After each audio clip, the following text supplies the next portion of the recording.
I have been caving in western North Carolina for 22 years, and there are very few things underground in this state that I have not seen. I have been down into wet cave and dry cave, into commercial show systems and into wild cave, so obscure that my own notes are the only written record of the survey. I have a closet full of helmets and ropes and carbide lamps that I keep up out of habit even though I have not used carbide in 15 years. I am a member of 2 grottos, and I have trained other people how to move safely through vertical systems, and I have buried 3 friends who made mistakes I did not make. I am telling you all of this because I want you to understand the kind of caver I am. Before I tell you what happened on a Saturday afternoon in March of 2019, in a drainage I should not have walked into, in a cave I cannot now find, in a part of western North Carolina where I have done my walking since I was 19 years old. The trip that weekend was meant to be a casual one. 3 of us. Me, my old caving partner Dan, who had been going into wild cave with me since the mid-90s, and a younger caver named Ross, who had been working his way up through our grotto and who needed a little more time on his gear before we brought him on anything more serious. We had planned on an easy day, walking a drainage near the Tennessee line that I had heard from a retired forester had produced a small cave opening after a flood in 2015. The forester had not mapped the cave. He had only mentioned it in passing, at a cookout, after a couple of beers, the way older men sometimes give you gifts without knowing they are doing it. I had written the description on a napkin. I had carried it around in my wallet for 4 years before we finally had a weekend free to go look. We drove down on a Friday night and camped at a Forest Service site near the trailhead.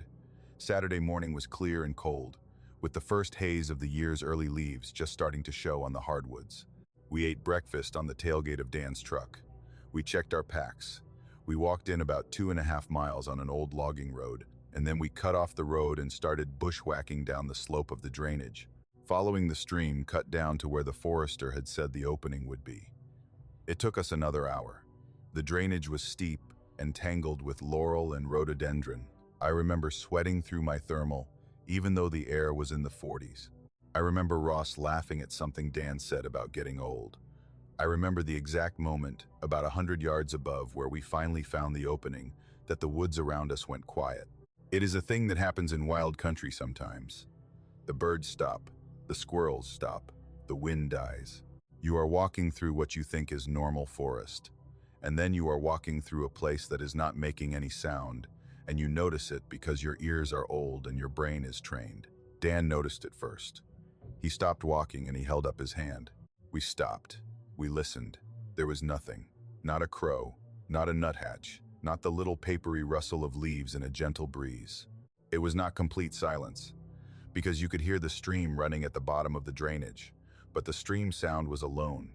It was the only sound there was. I thought about turning around right there. I want you to know that.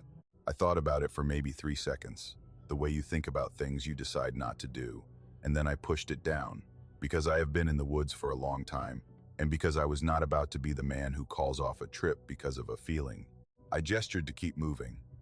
We worked our way down the last 100 yards, and we found the opening exactly where the forester had said it would be. It was not much to look at from the outside. A gap in the base of a limestone ridge, maybe 4 feet high and 6 feet wide, half hidden behind a thick screen of mountain laurel. The laurel had grown up since 2015. It had made the opening almost invisible from above. What told me it was a cave, before I even got close, was the air coming out of it. It was cold, far colder than the March air around us, and it had that particular dry mineral smell that tells any experienced caver that a cave goes deep. You do not get that smell from a small overhang or a shallow shelter. You get it from a system that breathes with its own lungs, somewhere far back in the rock, where the air has not moved in a long time. We stopped at the opening. We ate our lunch sitting on a rock ledge just outside of it. We talked about whether to go in. Dan thought we should. Ross was excited in the way young cavers get excited about virgin passage. I was the most experienced of the 3 of us, and I was the one who had the final say. I thought about the quiet of the woods. I thought about the way the laurel had grown in to hide the opening. I thought about the fact that, to my knowledge, no living person had mapped this cave. And then I thought about all the other virgin wild caves I had explored in my life, and how in every single one of them I had been glad I had gone. We went in. The first section was a crawl, 10 or 15 feet of flat, dusty belly crawl, under a ceiling that scraped at the back of my helmet. I have done worse. We pushed our packs in front of us, and we came out into a passage that opened up almost immediately into a tall, narrow corridor with a small stream cut at the bottom. The stream was maybe 6 inches wide, flowing clear and cold. The walls were limestone, banded, the way the limestone in that part of the state bands, with the faint fossil lines of ancient shells pressed flat into the rock. The ceiling was high enough to walk under, maybe 12 feet at its highest. It was, I want to tell you, a beautiful cave. In any other circumstance, I would have been thrilled by it. We walked. Our headlamps cut 3 clean cones of white light into the dark ahead of us. The stream made a small musical sound underfoot. The temperature was the constant 54 degrees that most Appalachian caves sit at year-round, warm in winter and cool in summer. We passed through the first 400 feet quickly, because the passage was easy, and because we were all 3 of us in good spirits. I remember Ross making a joke about naming the cave. Dan said we should call it something plain, the way old cavers name things plain, and I remember him throwing out a few possibilities. Laurel Cave, Cold Stream Cave, nothing fancy. It was at about 400 feet in that Dan stopped walking. I almost ran into him. He had stopped suddenly, and his headlamp beam had fixed on the left wall of the passage, about shoulder height, and he was very still. I stepped up next to him. Ross came up behind me. We all 3 looked at the wall. There were carvings on it. I want to be careful here. I have seen cave petroglyphs in this part of the country. I have been shown Cherokee sites with proper permission, and I have been in commercial caves where tour guides point out the scratches of old settlers who carved their names into the rock in the 1830s. I know what pre-contact native petroglyphs look like. I know what 19th century graffiti looks like. What we were looking at was not either of those. The carvings were simple. Lines, crosses, small stick figures. They had the look of something cut by somebody who did not have modern tools. The strokes were shallow and rough, and they had the dark patina of centuries in them. But there were a lot of them. They went on along the wall for a long way. They were not the kind of casual marks a traveler makes. They were scenes. They were stories. They had been put there deliberately, by somebody who had meant to tell something, with the kind of patience that a person only gives to a thing they believe is important. We followed the carvings with our lights, the 3 of us walking slowly down the passage, and as we walked, the scenes changed. The early ones, closest to the entrance, were simple. Stick figures of people, stick figures of animals, what looked like a house or a shelter. We thought, at first, that we were looking at some kind of primitive ledger, somebody's account of a life. Then the scenes got worse. I do not want to describe every one of them, because I do not want to plant them in your mind the way they are planted in mine. But I will tell you that the figures began doing things to other figures. Holding them, binding them, arranging them in patterns. The scenes showed events that I came to understand, as we kept walking and our lights kept tracking along the wall, were not things one group of people had done to another. They were things being done to people by something else. The something else was always drawn the same way. Taller than the people, thinner, with too many lines coming off its head. Ross had stopped talking, Dan had stopped talking, I had stopped talking. We were walking, slow, down the passage, and our 3 beams of light were tracking along the wall, and nobody was saying a word. We came to the final scene. It was at the deepest point of the carvings. It was larger than the others, and it had been cut with more care.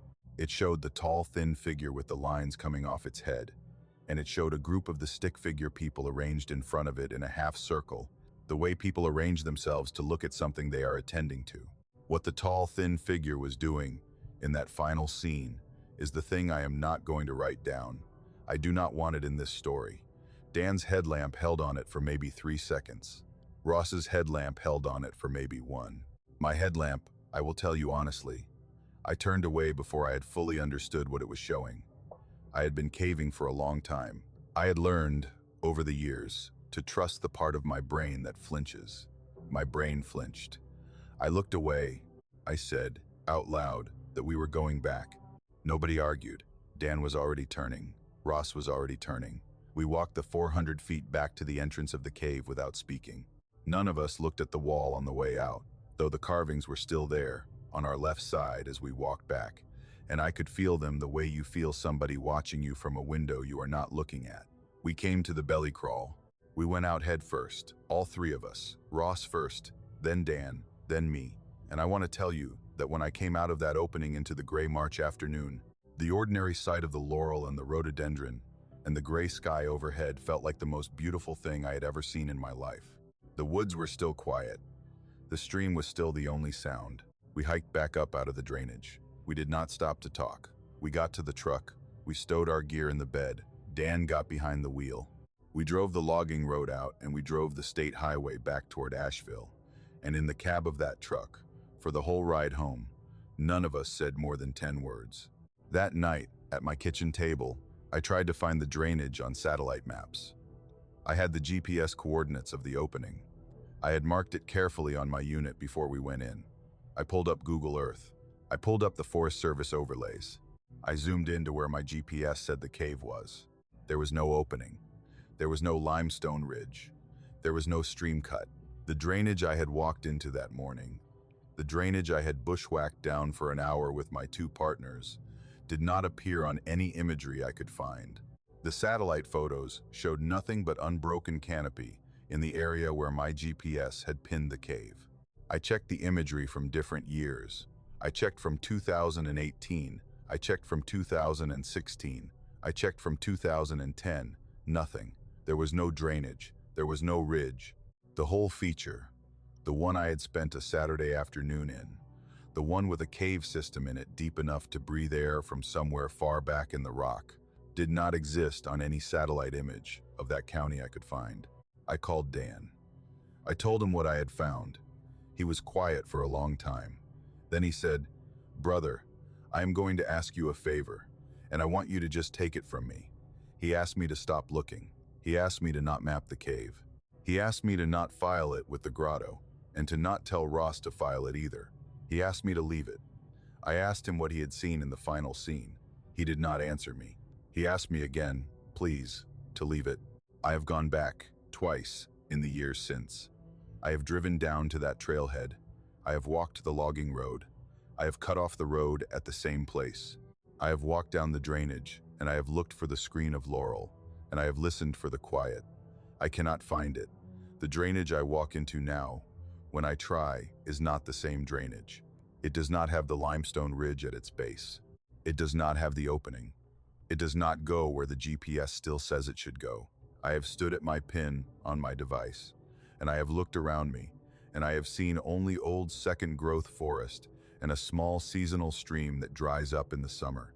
Ross left the grotto in 2021. He told me, when he turned in his helmet, that he had decided to get out of caving. He did not say why. He did not mention the cave. We have not spoken much since. Dan is still alive. He is still my friend. We still go caving together, in other systems, in systems that are on the maps. He has never, in the 6 years since that Saturday, said one word to me about what he saw on the deepest part of that wall. I have asked him, gently, maybe twice in all that time. He has both times looked at me the way a man looks at a friend he does not want to hurt, and he has told me that there is nothing worth saying. He says it in a way that tells me the opposite. What has stayed with me, more than the carvings themselves, is the shape of the thing that had been cut into the deepest scene. I do not mean the tall, thin figure with the lines coming off its head, which was drawn in a style I could understand as a style. I mean the other thing, the thing at the very center of the final scene, the thing that the tall, thin figure was doing what it was doing to. I told you I turned my light away. That was true. I turned it away before I had fully understood. But I had seen enough. I had seen enough to know that whoever had made those carvings had not made them as a warning to keep people out. They had been made as a record, a careful, patient, long record, by somebody who had watched what they were drawing happen. And the final scene, the one at the deepest point, was not older than the others. The patina on it was fresh. It had been cut, I am willing to say now, within the last few decades. Whoever was carving that wall is, I think, still carving it. I have come to believe, in the years since, that we walked into a place where somebody, or something, has been keeping an account of visitors for a very long time. I have come to believe that our visit is on that wall now. I have come to believe that is why I cannot find the cave again. I have come to believe, and this is the part that makes me keep a light on when I sleep in a strange house, that the person who writes the account would not like to have their writing interrupted, and that the reason the cave will not let me back in is that I am not welcome to see what they have carved about me since. I have not gone looking anymore.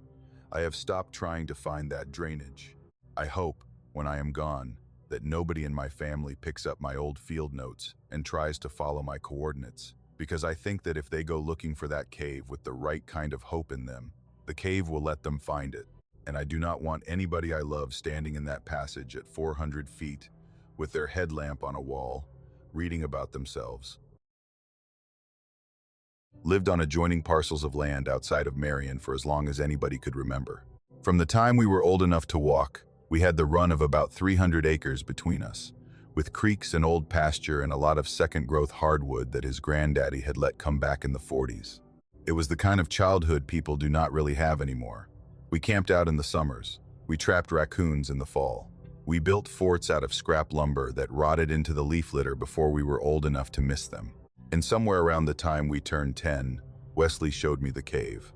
It was on his family's land, on a wooded slope that dropped down from the back of the upper pasture into a small creek bottom. The opening was a narrow slit in the base of a low limestone outcrop, about 3 feet wide and 5 feet tall, half hidden behind an old fallen oak. You could walk within 6 feet of it and never know it was there if you did not know where to look. Wesley's granddaddy had taken him into it once when he was 7, and he had shown me the next summer, and after that, the cave belonged to the two of us. It was not a big system. We mapped it with pencil and graph paper over the course of a few summers, the way boys do, and I still have those maps in a box in my basement. The main passage ran about 900 feet back into the hillside, with a side passage that branched off to the left at about the halfway point. The left branch dead-ended in a small chamber, maybe 15 feet by 20, with a low ceiling and a floor of soft red mud. Bats roosted in that chamber in the fall, the same bats coming back year after year, and we had developed a habit over the years of going in once or twice a season, in October or November, to check on them. We did not bother them. We just liked knowing they were there. It was a thing we did. It made us feel, I think, like stewards of something. By the time we were 19, we had been in that cave probably 50 times.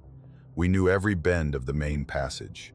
We knew the exact spot where the ceiling dropped low enough to make you crouch. We knew the small stream that trickled through the first 100 feet and then disappeared into a crack we could not follow. We knew the chamber with the bats, and we knew the back wall of that chamber, which was smooth limestone, with no crack, no squeeze, no continuation. We knew, in the way you know your own bedroom in the dark, that the chamber was a dead end. It was October of 2003.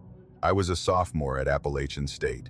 Wesley was working for his uncle's concrete company, saving up to start school the next fall.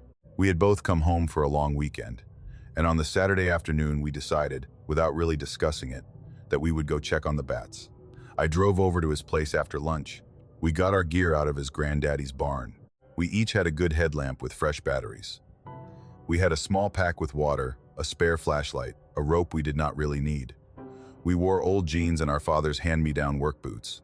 We walked down through the back pasture and into the woods, and we came up on the cave opening a little after 2 o'clock. The woods around the cave that afternoon were normal. I want to say that because I have thought about this a lot in the years since. I have thought about whether I missed some sign. I did not. The birds were calling. The October leaves were coming down in soft showers whenever the wind moved. Wesley made a joke about how the bats were going to be annoyed with us for coming. We ducked down, we squeezed through the opening, and we turned our headlamps on and started in. The main passage was exactly as it had always been. We walked the first 100 feet together. The small stream was running a little higher than usual because of recent rain. The air was cool and dry, with the dry mineral smell that I had been trained by 100 trips to associate with safety. We hit the junction. We turned left. We walked the 50 feet of the side passage to the chamber at the end. I went in first. I always went in first, on that particular trip, because I was a little shorter than Wesley and the ceiling at the mouth of the chamber dropped low. I crouched. I stepped through. I straightened up. Wesley came in behind me. We stood just inside the chamber, our lights sweeping up to the ceiling to find the bats. There were about 40 of them that year, clustered in their usual spot up in a crack near the back corner. They stirred a little when the lights hit them. They did not fly. We kept the beams low, the way you do, and we took a few minutes to just look at them, the way you look at old family you have not seen in a while. The mud on the floor of that chamber was soft and red, the way cave mud is soft. It held every print like a cast.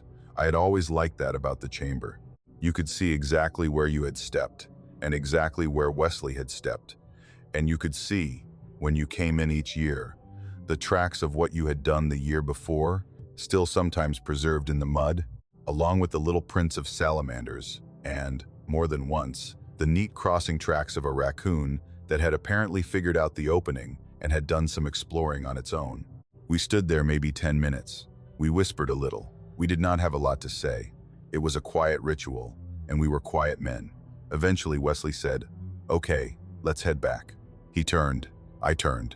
We started walking toward the mouth of the chamber. I am the one who stopped first. I stopped because my headlamp, as I turned, swept across the mud floor, and I saw something in the mud that I was not expecting to see. There was a third set of footprints in the chamber. I want to be precise about what I saw. Our boot prints were clearly visible. 2 sets. Mine coming in on the left, Wesley's coming in on the right. They went up to the spot in front of the back cluster where we had stood, and they stopped, and they turned, and they started back. That was all the prints that should have been there. There was a third set. They were barefoot. I could see the toes. They were adult-sized, not a child's prints, and they were larger than my own feet and larger than Wesley's. They came from the back of the chamber, from the smooth limestone wall where there was no passage. They did not come from a crack. They did not come from a squeeze.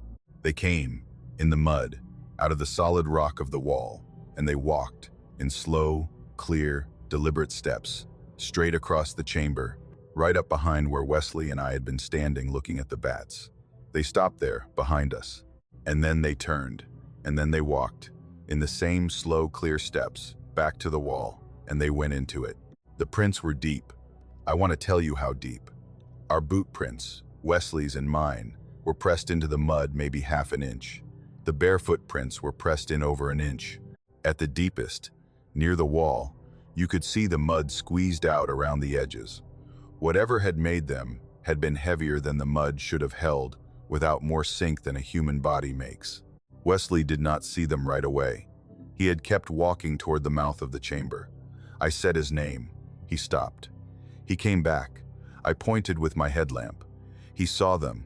I will tell you that he went completely still. I have known my cousin my whole life, and I have seen him hurt, and I have seen him scared, and I have seen him angry. I have never seen him go still the way he went still in that chamber. His face did not move. His mouth did not move. He did not speak. He looked at the prince with his headlamp, and then he looked at me. His eyes were very clear. He jerked his head toward the mouth of the chamber. I understood what he meant. We walked out. We walked out the way you walk when you have decided not to run, even though every part of your body is telling you that running would be a reasonable thing to do. We walked the 50 feet of the side passage. We walked the 450 feet of the main passage. We did not speak. We did not look behind us. When we got to the stream section, Wesley was ahead of me, and his headlamp was bobbing against the walls, and his boots were splashing a little in the shallow water. I remember listening very carefully to his splashes, and counting them, and counting my own, and thinking that I needed to make sure there were only 2 sets of sounds. We came out of the opening. The October afternoon was waiting for us. The woods were normal. The birds had picked back up. Wesley walked past the opening without looking back, and I followed him, and we hiked up through the woods and across the back pasture and all the way to his truck without saying anything. He opened the driver's door. He got in. I got in the passenger side. He sat with his hands on the steering wheel for a long time. Then he turned to me. His face had changed. He looked tired in a way he had not looked an hour earlier. He said, "Promise me something." I said, "Anything." He said, "Do not tell my mother about this. Do not tell your mother. Do not tell anybody. We saw what we saw. That is enough." I promised him. He nodded. He started the truck. We drove back to his house. He dropped me off at my car. I drove home. That was the last time either of us set foot in that cave. That winter was a wet one. In early March of 2004, a heavy rain came through and saturated the slope that the cave sat in, and sometime in the night of March 11th, the opening caved in. Wesley's father walked down to check on the woods the next morning and found the outcrop collapsed, with loose rock and soil piled where the slit used to be. He called Wesley. Wesley called me. I drove over that afternoon. The three of us stood at the base of the outcrop and looked at the pile of stone. Wesley's father asked Wesley whether he wanted to try to dig it back out. There would have been a way. The rock was loose. You could have moved it with a backhoe and a few afternoons of labor, and probably gotten back into the main passage. Wesley looked at me. I looked at him. Wesley said, "No, Daddy, we ought to just let it go." His father looked at him for a long moment. Then he nodded, slow, and said, "Well, I'll get the backhoe up here next week, and I'll fill in the rest of it proper, so nobody walks down here in 20 years and falls into it." He did. That next week he brought the backhoe up from the barn, and he pushed a truckload of loose rock and clay into what was left of the opening, and he packed it in with the bucket until the base of the outcrop was just a slope of dirt and stone, indistinguishable from the rest of the hillside. He planted a couple of small pines on it a few years later. By the time I graduated college, you could not tell there had ever been a cave there. The woods took it back. That was the end of it, as far as most people knew. Wesley and I never talked about the prince for the next 15 years. Not once. We stayed close. We hunted together. We were in each other's weddings. We were godfathers to each other's children. We spent holidays together. We talked about everything else. We did not talk about the cave. He got married in the fall of 2018. At his reception, after the ceremony and the dinner and most of the dancing, he pulled me out onto the back porch of the rented lodge where we were celebrating. It was a cool October night, very like the night we had been in the cave 15 years earlier. The leaves outside the lodge were coming down in the soft way. October leaves come down. There were no guests on the porch. We had glasses of whiskey. We stood at the railing. He said, "I need to tell you something." I waited. He told me. He said that in that chamber, when the prince had come up behind us, he had felt them stop. He had felt something stand, very close, right behind his left shoulder. He had felt the cold come off of it. He had felt, on the back of his neck, directly on his skin, above his collar, breath. Slow, warm, patient breath. Coming from behind him, he had felt it for what had seemed like a long time.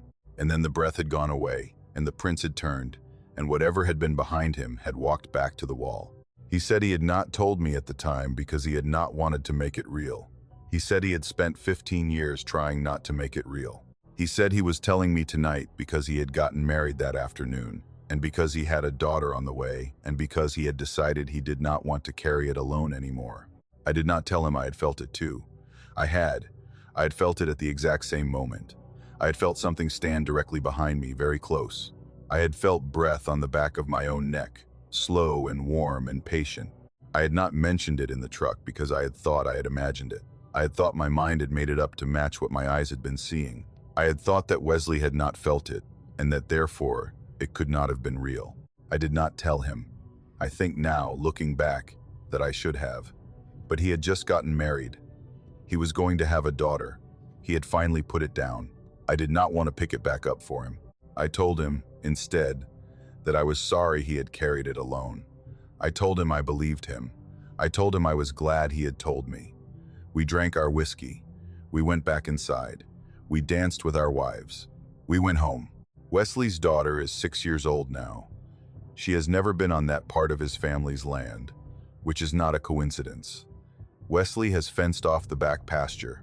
His father is gone now, and his mother is old. When she goes, the land will be Wesley's. He has told me, once, that he is not sure he will keep it. He is thinking about selling. He says he does not feel right, some nights, about what is under it. I have not been in a cave since 2003.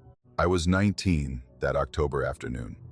I am a middle-aged man now, and I have made my peace with the fact that I will not go caving again in my life.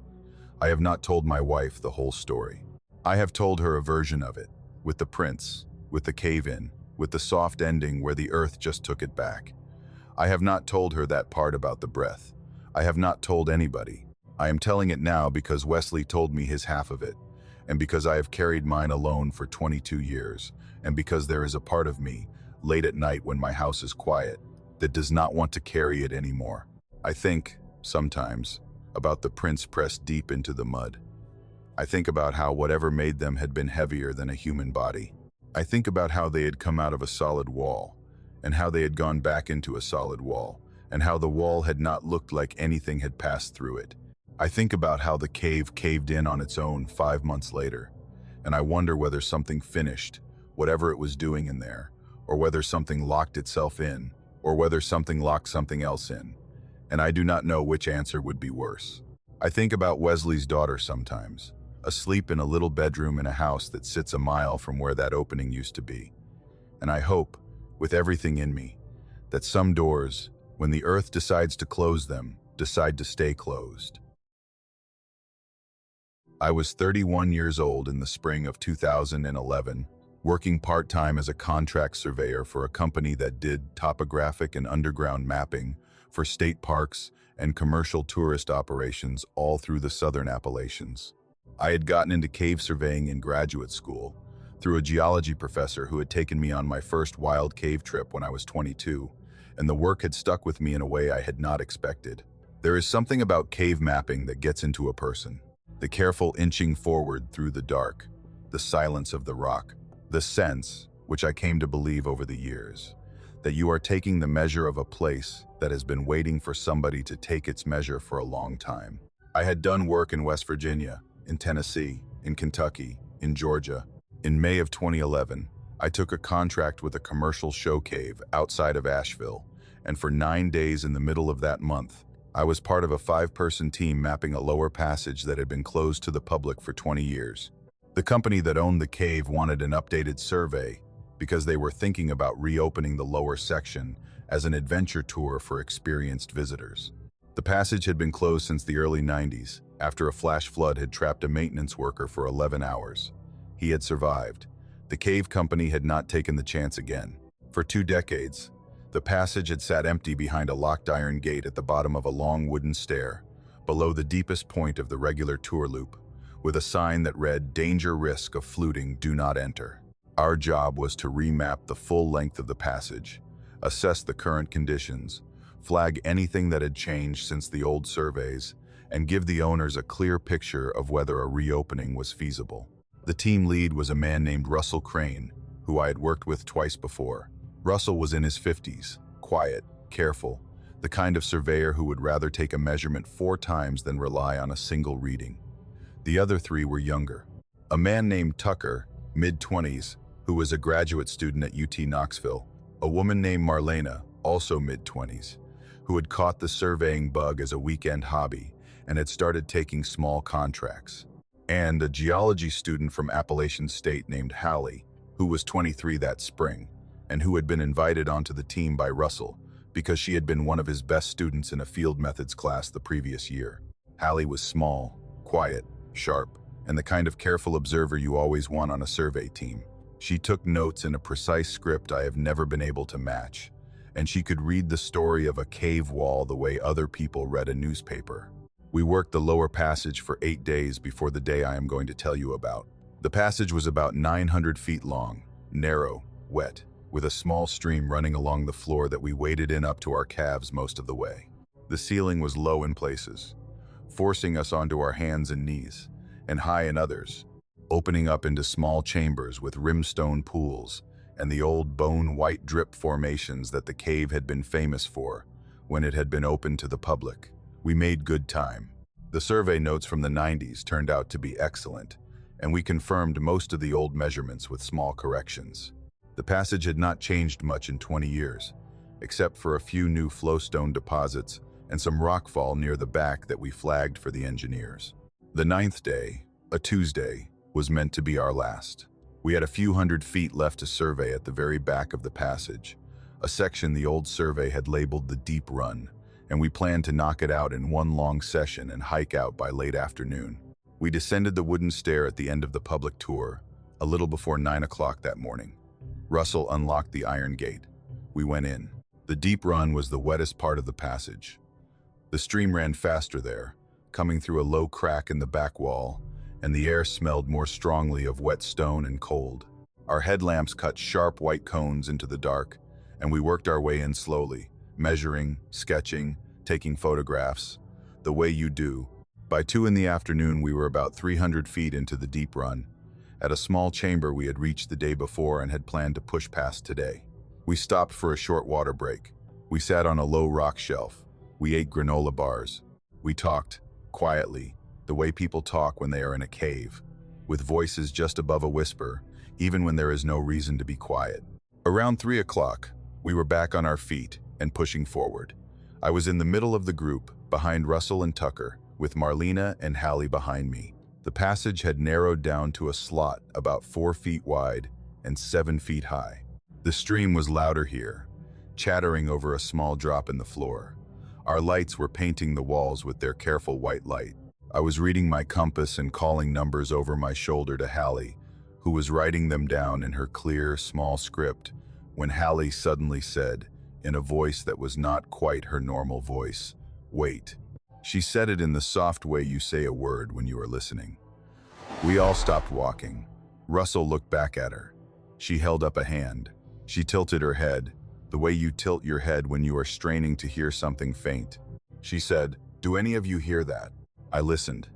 At first I heard nothing. I heard the stream at our feet. I heard the drip of the formations in the small chamber behind us. I heard Tucker's breathing, because Tucker was asthmatic, and I had gotten used to the sound of his breathing over the past 8 days. I heard nothing else. Hallie said, again, quieter, singing. "Do you hear singing?" I listened harder. And then I heard it too. I want to tell you that it was not loud. I want to tell you that it was so faint, I thought, at first, I was imagining it. A human voice, a woman's voice. It was singing, slow, and it was coming from deeper in the passage, from somewhere past where our headlamps could reach. The tune was something I half knew. It was an old Appalachian ballad, one of the ones that have been passed down in these mountains for hundreds of years. The ones my grandmother used to hum over her sewing when I was a little boy. The tune was the one about a young woman whose lover has gone off into the mountains and been lost, and who sits by the door and waits for him, and sings to call him home. I cannot quote the words to you now because my grandmother is gone, and I have not heard the song in a long time, but I knew it when I heard it in that passage. I knew it in my bones. The voice was beautiful. I want to tell you that, because it is part of what made it wrong. It was not a frightening voice. It was a soft, clear, untrained woman's voice, the kind of voice an old woman sings a lullaby in. It was not a ghost moaning. It was not anything theatrical. It was a woman, somewhere deeper in the passage than we were, singing the kind of song a woman has been singing in these hills since before there were roads. And she was singing it softly, the way you sing to yourself when you are alone and doing some quiet work. Tucker said, in a voice that was very small, "That is not possible." Russell did not answer him. Russell was staring down the passage with his lamp on low and his face very still. Marlena, behind me, said, "Oh my God." Hallie started walking. I want you to understand that Hallie did not make a choice to walk. Her face did not change. Her eyes stayed fixed on the dark ahead of her, and she took one step and then another, past me, past Russell, into the passage. She was walking toward the voice. She was walking the way a person walks when they have heard somebody they know calling their name in a crowd, and they have turned toward that voice, and their feet are moving before their mind is deciding. She passed Russell. She was about to pass Tucker. Russell moved. He grabbed her by the arm. He grabbed her hard. He said her name loud in the way you say a name when you mean for it to break through something. He said, "Hallie."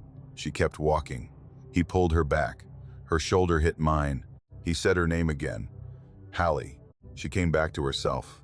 I will not forget her face. She looked at Russell like she had just woken up from a dream she could not quite remember. Her eyes cleared. She looked at his hand on her arm. She looked past him, at the passage ahead, at the dark the voice was coming from. Her face, as I watched, changed from peaceful to confused to frightened. She said in a voice that sounded like her own voice again, What happened?" She pulled her arm back and she wrapped both arms around herself. She said, I was not going to go. I was not going to go, was I?" Russell said, "Hallie, listen to me. We are walking out. The voice was still singing. I want to tell you that it did not change. I want to tell you that it did not get louder, or angrier, or sadder.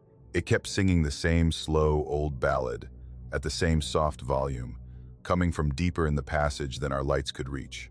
It did not acknowledge that one of us had almost walked toward it. It did not acknowledge that Russell had pulled her back. It did not acknowledge us at all.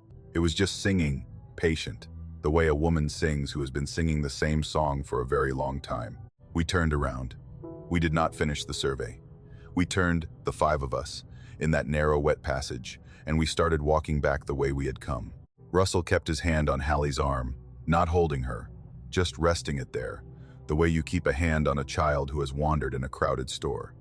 We walked fast. I will not lie and say we did not. We walked as fast as we could safely walk in that low passage, which was faster than we had walked on the way in, and the stream was splashing up around our boots, and our headlamps were bobbing against the walls, and nobody was talking. The voice kept singing behind us for a long time. I want to be careful about this, because I have thought about it for 14 years now. The voice did not follow us. It did not grow closer. It did not seem to be moving at all. But we could hear it, faintly, behind us, for at least 400 feet of the way out. It was as if the voice filled the whole passage once we had heard it. Once our ears had been tuned to it, and it was patient, and it let us go. But it did not stop. It kept singing. By the time we got to the iron gate at the bottom of the wooden stair, we could no longer hear it. We went up the stair. We locked the gate behind us. We walked up through the public sections of the cave, which were dark because the tour had ended for the day, and we came out through the visitor center into the afternoon sunlight at about 4:30. Russell called the owner from the parking lot. He told him, flatly, that we had encountered a safety issue and that we were not going back in. The owner asked him what kind of safety issue. Russell said, I cannot put it on a form. I cannot certify that passage. I recommend you keep it closed. The owner pressed. Russell would not explain. We went home.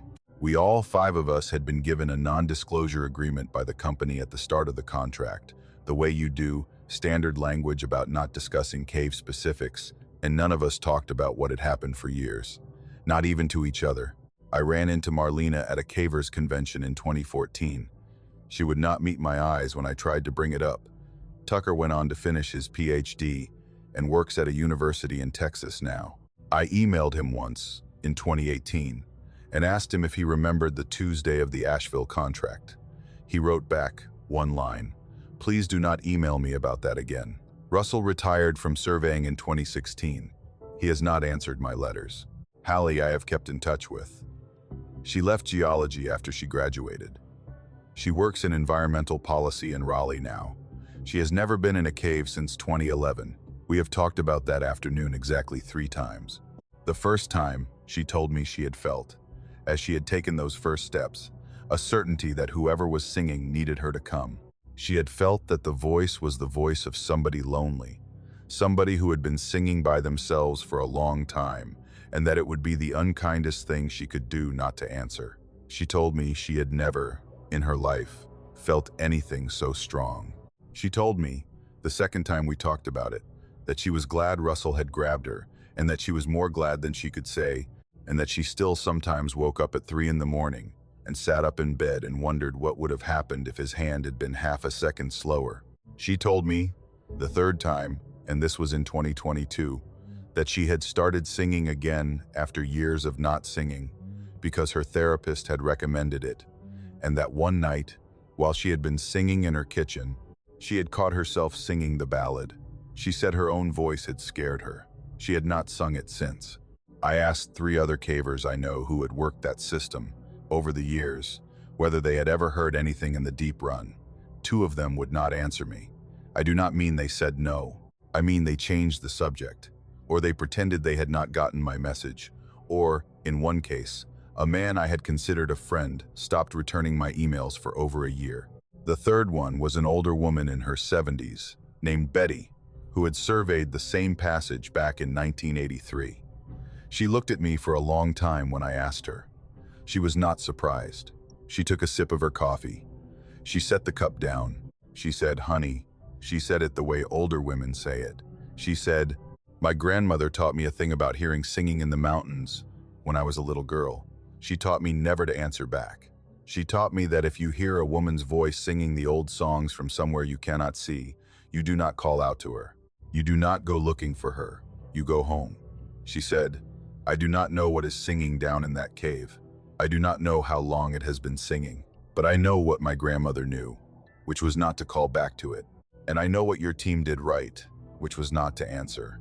The commercial cave outside Asheville closed the deep run officially in 2012, the following spring. The company cited safety concerns related to flooding risk. They never reopened it for adventure tours. The iron gate at the bottom of the wooden stair is still there, as far as I know. I have not been back to that cave, even on the public tour. I do not intend to go back. I still hear the song sometimes, in the quiet moments of my life, not coming from anywhere, just in my head. The slow, soft melody, the shape of the tune my grandmother used to hum, the notes of a ballad that older women sang over their needlework for 150 years in these mountains.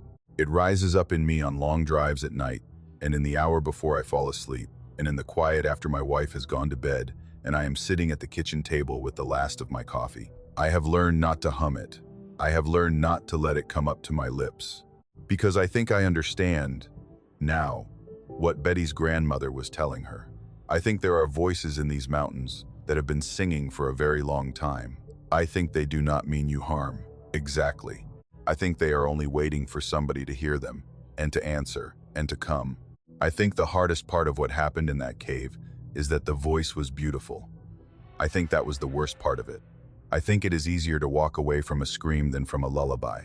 I think about Hallie sometimes, standing in that narrow, wet passage, taking her first steps before Russell caught her, and I think about how I would have watched her disappear into the dark, and I think about how the singing would have gone on, patient, the way it had been going on, and how it would still be going on today, 14 years later, in the deep run of a closed passage in a tourist cave outside of Asheville, where an iron gate is locked at the bottom of a wooden stair, and where, somewhere past the reach of any caver's light, a woman has been singing for a very long time and is still waiting for somebody to answer. My wife Carla and I had been planning that summer trip for almost a year. We had two close friends, Marcus and Tessa, who had moved to Charlotte the spring before, and we had promised them, the night they moved, that we would take them up into the mountains for a long weekend so they could see the country we had been telling them about for years. The four of us drove up to a rented cabin outside of Boone on a Friday afternoon in late July of 2016.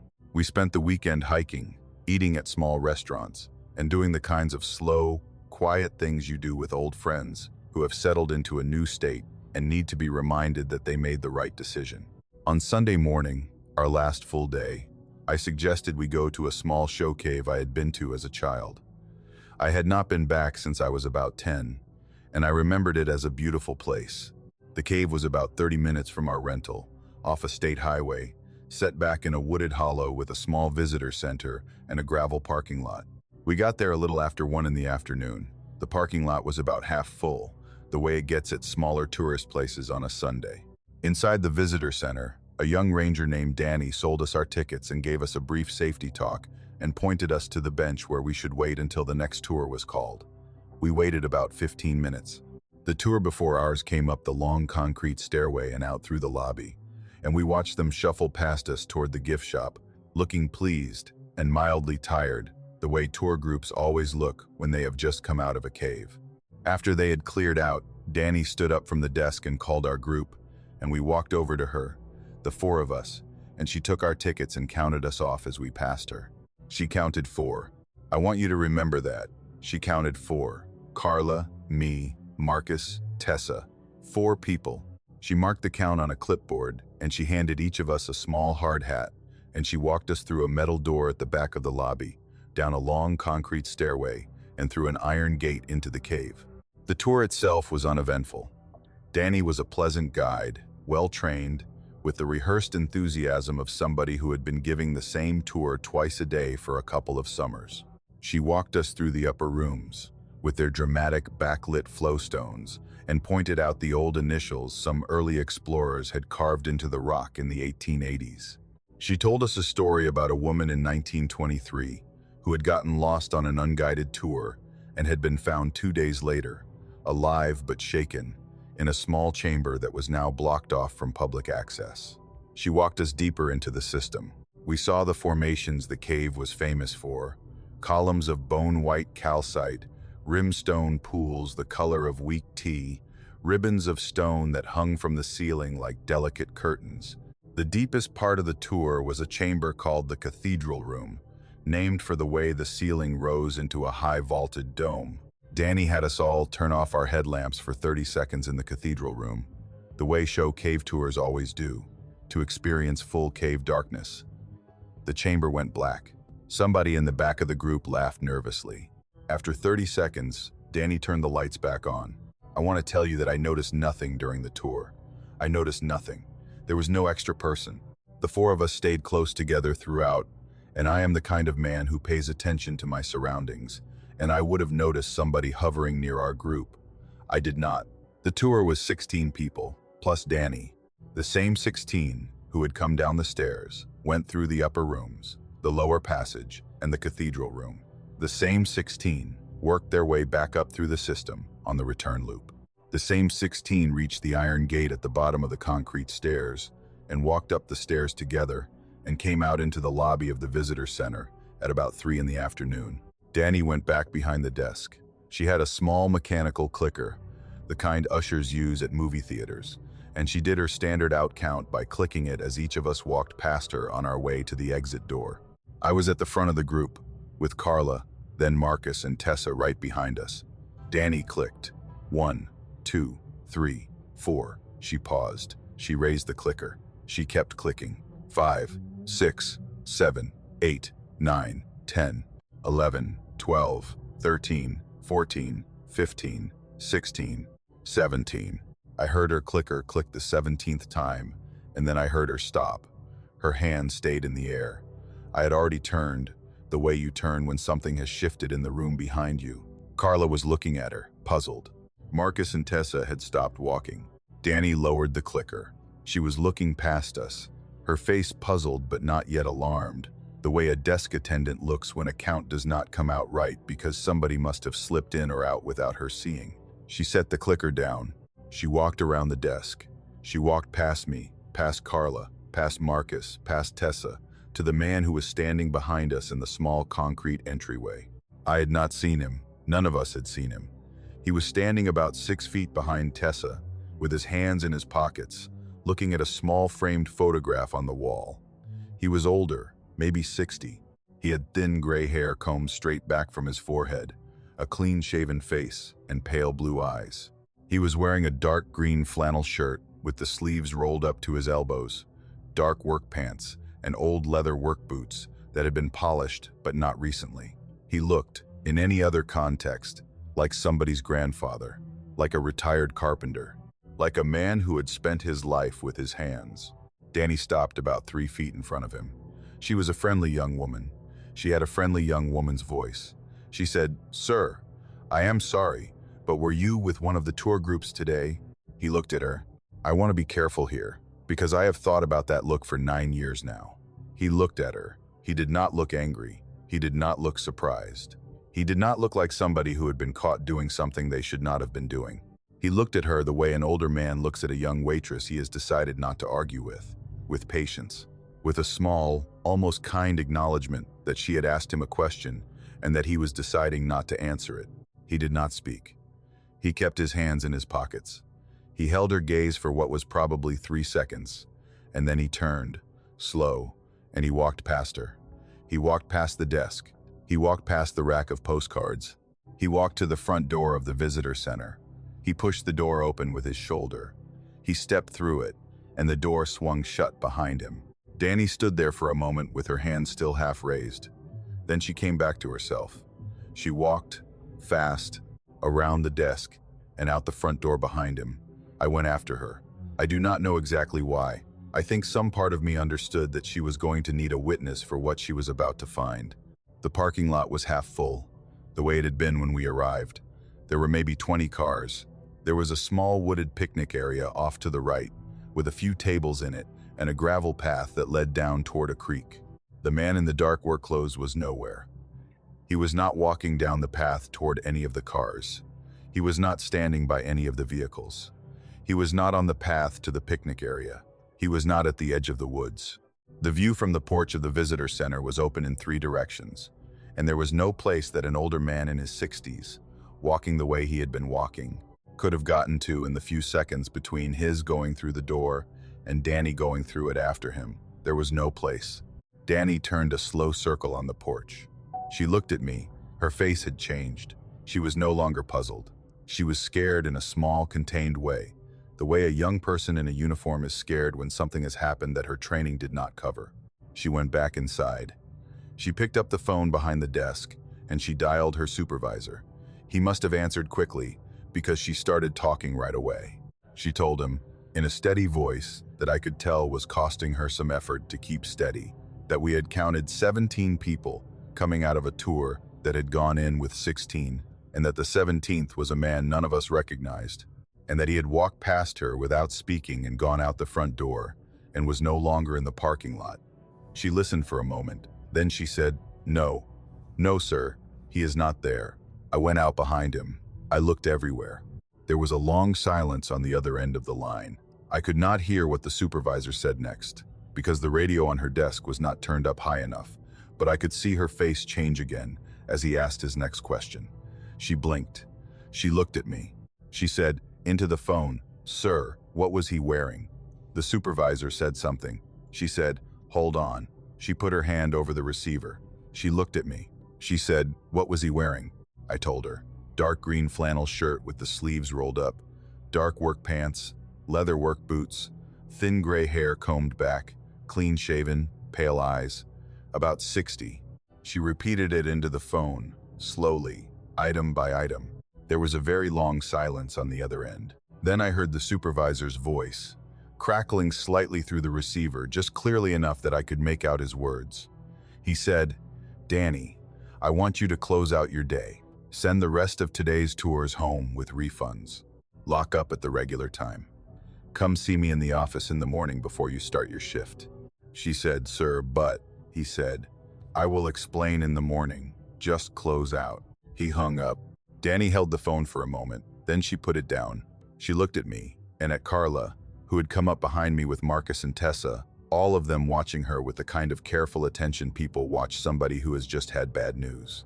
Danny said, in a small voice, "I am very sorry, but we are going to have to close the cave for the rest of today." The next 2 tours had already started lining up at the bench. She walked over to them and explained that they would be receiving full refunds, and that there had been a maintenance issue, and that she was very sorry. She processed their refunds quickly. She walked them out. She locked the front door behind them. We stayed. We did not exactly mean to. We hung back, the 4 of us, near the gift shop, and Danny did not ask us to leave. I think she did not want to be alone. I think she wanted somebody around who had seen what she had seen, even though we had not really seen it because none of us had seen the man come out of the cave. Only she had. Only her clicker. She stood at the desk for a few minutes. Then she came over to us. She said, in a quiet voice, "I am sorry to ask this, but did any of you take any photographs on the tour?" Marcus said yes. He had taken a few on his phone in the upper rooms. He pulled them up. We crowded around his screen. He had taken 11 photos. 2 of them included other members of the tour group. We looked carefully. The man in the dark green flannel was not in any of them. He was not in the background of the cathedral room. He was not in the upper rooms. He was not on the stairs. The photos showed 16 people, plus Danny, the same 16 who had walked in. Carla asked Danny, gently, what the supervisor had said. Danny shook her head. She said, "He did not say. He just told me to come in tomorrow." We left. We thanked her, we wished her well, and we drove back to our rental cabin, and we sat on the porch for a long time without really talking. Marcus, eventually, asked the question we had all been thinking. He said, "What did the supervisor know about that man?" I did not know. I still do not know, exactly. But I did 2 years later learn something. In the summer of 2018, on a separate trip, I was at a small county museum in the same town as the show cave, and I was walking through a hallway of historical photographs of local industries, from the 1930s through the 1960s. There was a small exhibit on the show cave's early years, including portraits of some of the original tour guides. There was a wall of about a dozen framed black and white photographs with small plaques underneath. I walked along the wall slowly, the way you do at small county museums when you have more time than you know what to do with. I stopped in front of one of the photographs. It was a black and white portrait of a man in his 60s. He had thin gray hair combed straight back from his forehead, a clean-shaven face, and pale eyes. He was wearing a dark flannel shirt with the sleeves rolled up to his elbows, dark work pants, and leather work boots. He was standing in front of the iron gate of the show cave with his hands in his pockets. The plaque under the photograph said his name. It said he had worked at the cave from 1939 until 1962. It said he had been the longest-serving tour guide in the cave's history, and that he had been beloved by visitors and staff alike. It said he had died of a heart attack while leading a tour through the cathedral room on a Saturday afternoon in May of 1962, and that the company had named a small calcite formation in the lower passage after him in his honor. It said he was survived, at the time, by his wife and his 3 grown children. It said he was buried in the small Methodist cemetery on the other side of town. I stood in front of that photograph for a long time. Carla came up behind me. She said, "Oh my God." She had recognized him too. We did not say anything else about it for the rest of that trip. We did not go to the cave. We did not call Danny's old number. We drove home to our own state, and we went back to our own lives. I have not told this story to many people. I am telling it now because I think about him sometimes, late at night when I cannot sleep. I think about a man who spent 23 years giving tours through that cave, who knew every formation and every echo and every minute of the standard 90-minute loop. I think about how he died, mid-sentence probably, in front of a group of strangers, in the deepest chamber of the cave he had loved. I think about how his last conscious thought may well have been about getting his group back to the visitor center safely, because that is the kind of man the photograph and the plaque suggested to me that he had been. I think he is still trying to finish that tour. I think, every once in a while, when the conditions are right, he finds a tour group he can attach himself to, and he walks the rest of the way out with them. I think he goes through the door at the front of the visitor center. I think he steps out into the daylight. I think, for one moment, on the other side of that door, he is finished. He has gotten his group out. His shift is done. And I think, maybe, the moment after that, he is somewhere else, where he should have been since 1962, waiting for him. I hope so. I want to believe that. The alternative, which I cannot stop turning over some nights, is that he steps out of that door and the parking lot is not a parking lot, but something else. Something that he does not recognize, and that whatever waits for him out there is not what he is hoping to find, and that is why he comes back. That is why a young ranger's clicker, in the summer of 2016, counted to 17 instead of 16. Because he had clocked out and then he had clocked back in, and somewhere in the dark of the cathedral room, where he has been waiting since May of 1962, he was waiting for the next tour to come down the stairs, so he could try again to walk the rest of the way home. I am a professional cave surveyor, and I have been making maps of Appalachian cave systems for the United States Forest Service for almost 15 years. I started in graduate school as a research assistant on a karst project, and I never quite came back out. By the time I was 30, I was being paid to walk into holes in the ground for a living, and by the time I was 35, I had a small reputation in the agency for being the surveyor you sent on contracts where the existing data was old, incomplete, or wrong. I was the cleanup person. I had a habit of finding the small mistakes other surveyors had made, and I had a habit of writing them up clearly enough that the agency could correct its files without anybody losing face. It was not glamorous work. It paid well, in the way contract work for the federal government pays well, and it gave me a kind of quiet life that I had come to appreciate.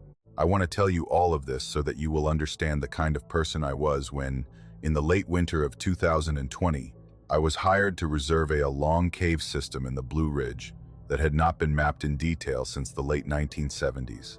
The system was on national forest land, in a part of the Blue Ridge that I am not going to name in this account, because what happened to me on that survey has stayed with me for 5 years, and I have decided, the way some surveyors eventually decide, that I do not need to make it easier for the next person to find. The system was extensive, with about 3 miles of mapped passage in the original survey, distributed across multiple levels, with several large chambers and a long stream passage that connected most of them. The original survey had been done by a 4-person team from Virginia Tech in 1977, working under a Forest Service contract, and their final map was a careful pencil drawing that had been digitized in the early 2000s and converted to a clean modern PDF. I had a copy of that PDF, and I had a high-quality printout of the map, and I had the original handwritten field notes from the 70s, which the agency had scanned and emailed to me. I had spent 2 weeks studying all of it before I drove down to the trailhead. The contract was straightforward. The agency wanted a fresh survey because they were considering proposals for some scientific research access, and they needed up-to-date data. I was to map the entire system over a period of about 2 months, working alone for some sections, and with a single assistant for the longer trips.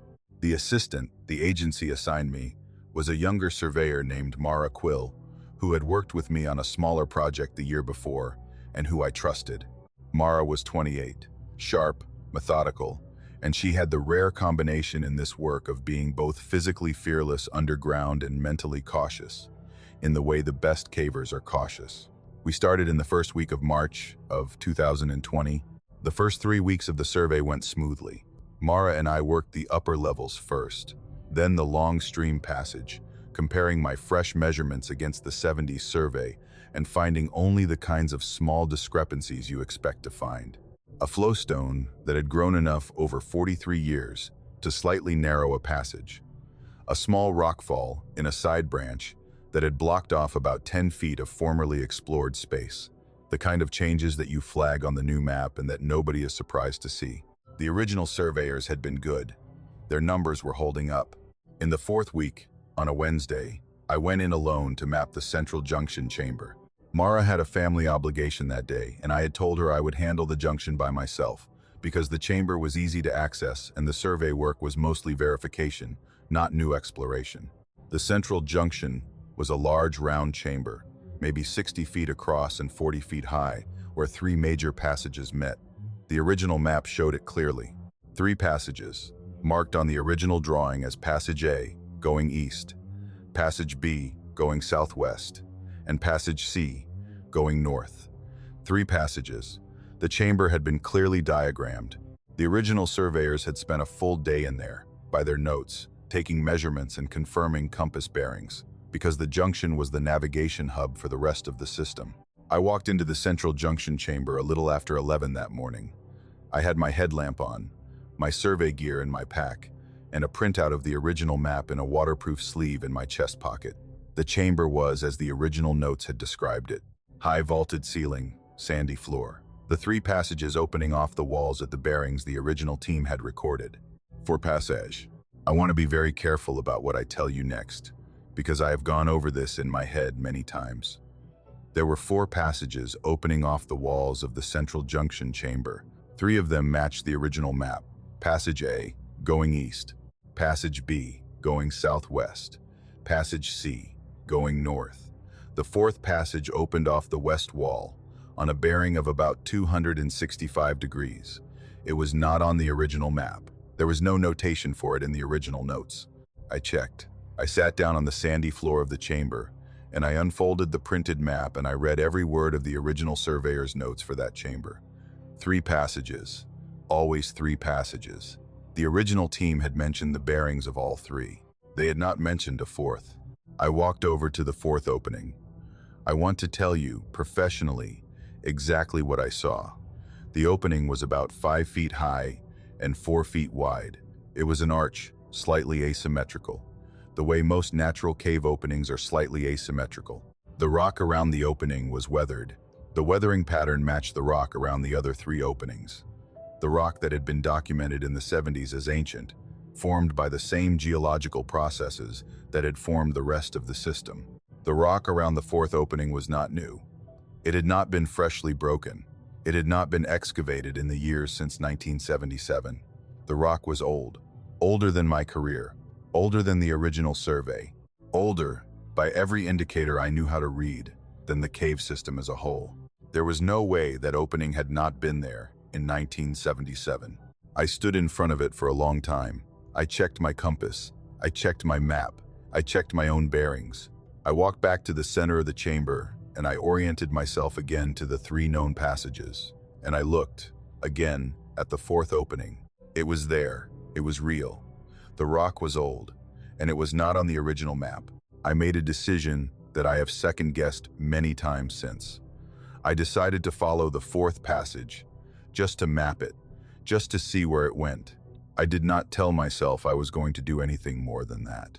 I would walk it, take measurements, photograph it, and write it up in the new survey. That is what surveyors do. I went in.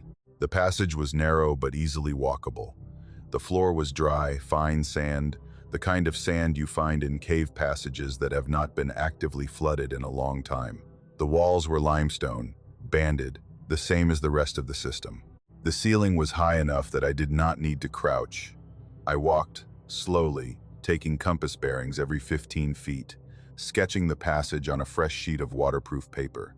The passage ran straight for about 150 feet, then bent slightly to the north, then continued for another 50 feet before opening into a small chamber. The chamber was round, about 12 feet across. The ceiling was low, maybe 7 feet, and the walls of the chamber were, I want to choose this word carefully, worked. The walls had been carved, not the natural shaping of water on limestone, the gentle scallops and rounded surfaces you see in a wet cave. The walls had been carved by a hand, by human tools. The marks were old and worn and almost gentle, the way marks get when they have been smoothed by centuries of slow water and slow time, but they were unmistakable. Vertical strokes, rounded interior corners, a floor that had been leveled. The chamber had been made by people, in the limestone, a long time ago. Along the back wall of the chamber was a low stone ledge. It had been cut into the wall, smooth, about a foot deep and 3 feet long, at about waist height. On the ledge, in a careful arrangement, were objects. I want to describe them to you exactly. There were 3 glass bottles. They were small, hand-blown, the kind of bottles you see in pictures of 19th century apothecaries. They were stoppered with small corks, and the corks had been sealed with a dark wax. The bottles were empty, as far as I could tell from the outside. There was a folded piece of cloth. It was a square of dark fabric, maybe a foot on each side, with a faint pattern that might once have been blue. It was folded in quarters and laid flat on the ledge. There was a small wooden cup. It was a cup the size of a shot glass, hand-carved, smoothed by use, with a faint ring of dark staining around the inside lip. There was, I want to be clear, nothing else in that chamber. No bones, no tools, no writing on the walls, no sign of recent visitors. Just the 3 bottles, the folded cloth, and the small wooden cup, arranged on a stone ledge that had been cut by human hands into the back wall of a hand-carved chamber at the end of a passage that did not appear on any map. I did not touch anything. I want to tell you that very plainly. I did not touch the bottles. I did not unfold the cloth. I did not pick up the cup. I have been in enough caves to understand that you do not touch things that are arranged. I knelt on the sandy floor of the chamber, and I photographed everything. I took a wide shot of the chamber from the entrance. I took a medium shot of the back wall. I took close shots of each object on the ledge, individually, with my camera held steady against my chest so the focus would be sharp in the low light. I took, in total, 11 photographs. I dated them, and I logged them in my notebook. I backed out of the chamber. I want to tell you, also plainly, that I backed out. I did not turn my back on the ledge until I was at the threshold of the chamber. Some old part of my brain, the part that has kept me alive in caves for 15 years, did not want to turn its back on whatever the bottles and the cloth and the cup were for. I retraced my way down the passage. I came back into the central junction chamber. I closed my survey notebook. I packed my gear. I walked the rest of the way out of the cave, by the most familiar route, and I drove back to my motel in the small town near the trailhead, and I sat on the bed with my boots still on, and I did not move for a long time. I called Mara that night. I told her, in vague terms, that I had found something unusual in the central junction and that I was going to write it up in the formal survey. I did not describe the chamber over the phone. I did not describe what was on the ledge. Mara is a careful woman. She did not ask me to. She said, "All right, I will see you tomorrow." I wrote the formal report over the next 4 days. I included the fourth passage. I included the small chamber. I included a careful description of the worked walls and the ledge and the 3 objects. I included the photographs. I sent the report and the photo files to my Forest Service contact in Asheville, a senior cartographer named David Reeves, by encrypted file transfer, the way I always sent contract reports. I did not hear back from him for almost 3 weeks. When I did, it was a phone call. He called me on a Friday afternoon. His voice was careful and a little tired. He said, "Hello." I said, "Hello." He said, "I have been looking at your survey of the Central Junction." I said, "Yes." He was quiet for a moment. Then he said, "The fourth passage you mapped is a known anomaly. I want you to know that. You did good work. Other surveyors have mapped it too. 3 of them that I am aware of since the 70s. He said, "The reason it does not appear on the published map is that the agency made a decision a long time ago that we would not include it." I asked him why. He was quiet again. He said, "I am not going to give you the long version of that. I will tell you that the chamber and its contents have been examined by people the agency has trusted in the past, including a folklorist out of UNC, and that we have come to understand that the chamber is, as far as we can tell, a place that was made for a purpose, and that the purpose is best served by leaving the chamber alone. The objects on the ledge," he said, "have been on the ledge for a very long time. They are not yours to move. They are not the agency's to move. We have decided, with the input of some local people whose families have been in this part of the country for many generations, that the chamber is not on the map." He said, "That is the decision. I am asking you to respect it." I said I would. I asked him what he wanted me to do with the photographs. He said, "I would like you to destroy them. I would like you to delete the digital files, and I would like you to delete the encrypted copies on our server, and I would like you to confirm that the only photographs of that chamber that exist anywhere are inside your camera, and I would like you to destroy those too." He said it the way a man asks a thing he has asked before. He was not unkind. He was not threatening. He was firm. I did what he asked. I deleted the digital files. I confirmed the deletion of the server copies. I formatted the memory card from my survey camera.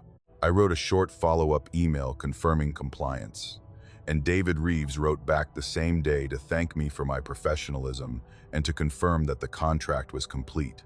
He sent me the final payment a week later. The agency has hired me twice since then for other contracts. I have not been back into that system. I have not asked. I want to tell you that I followed his instructions completely.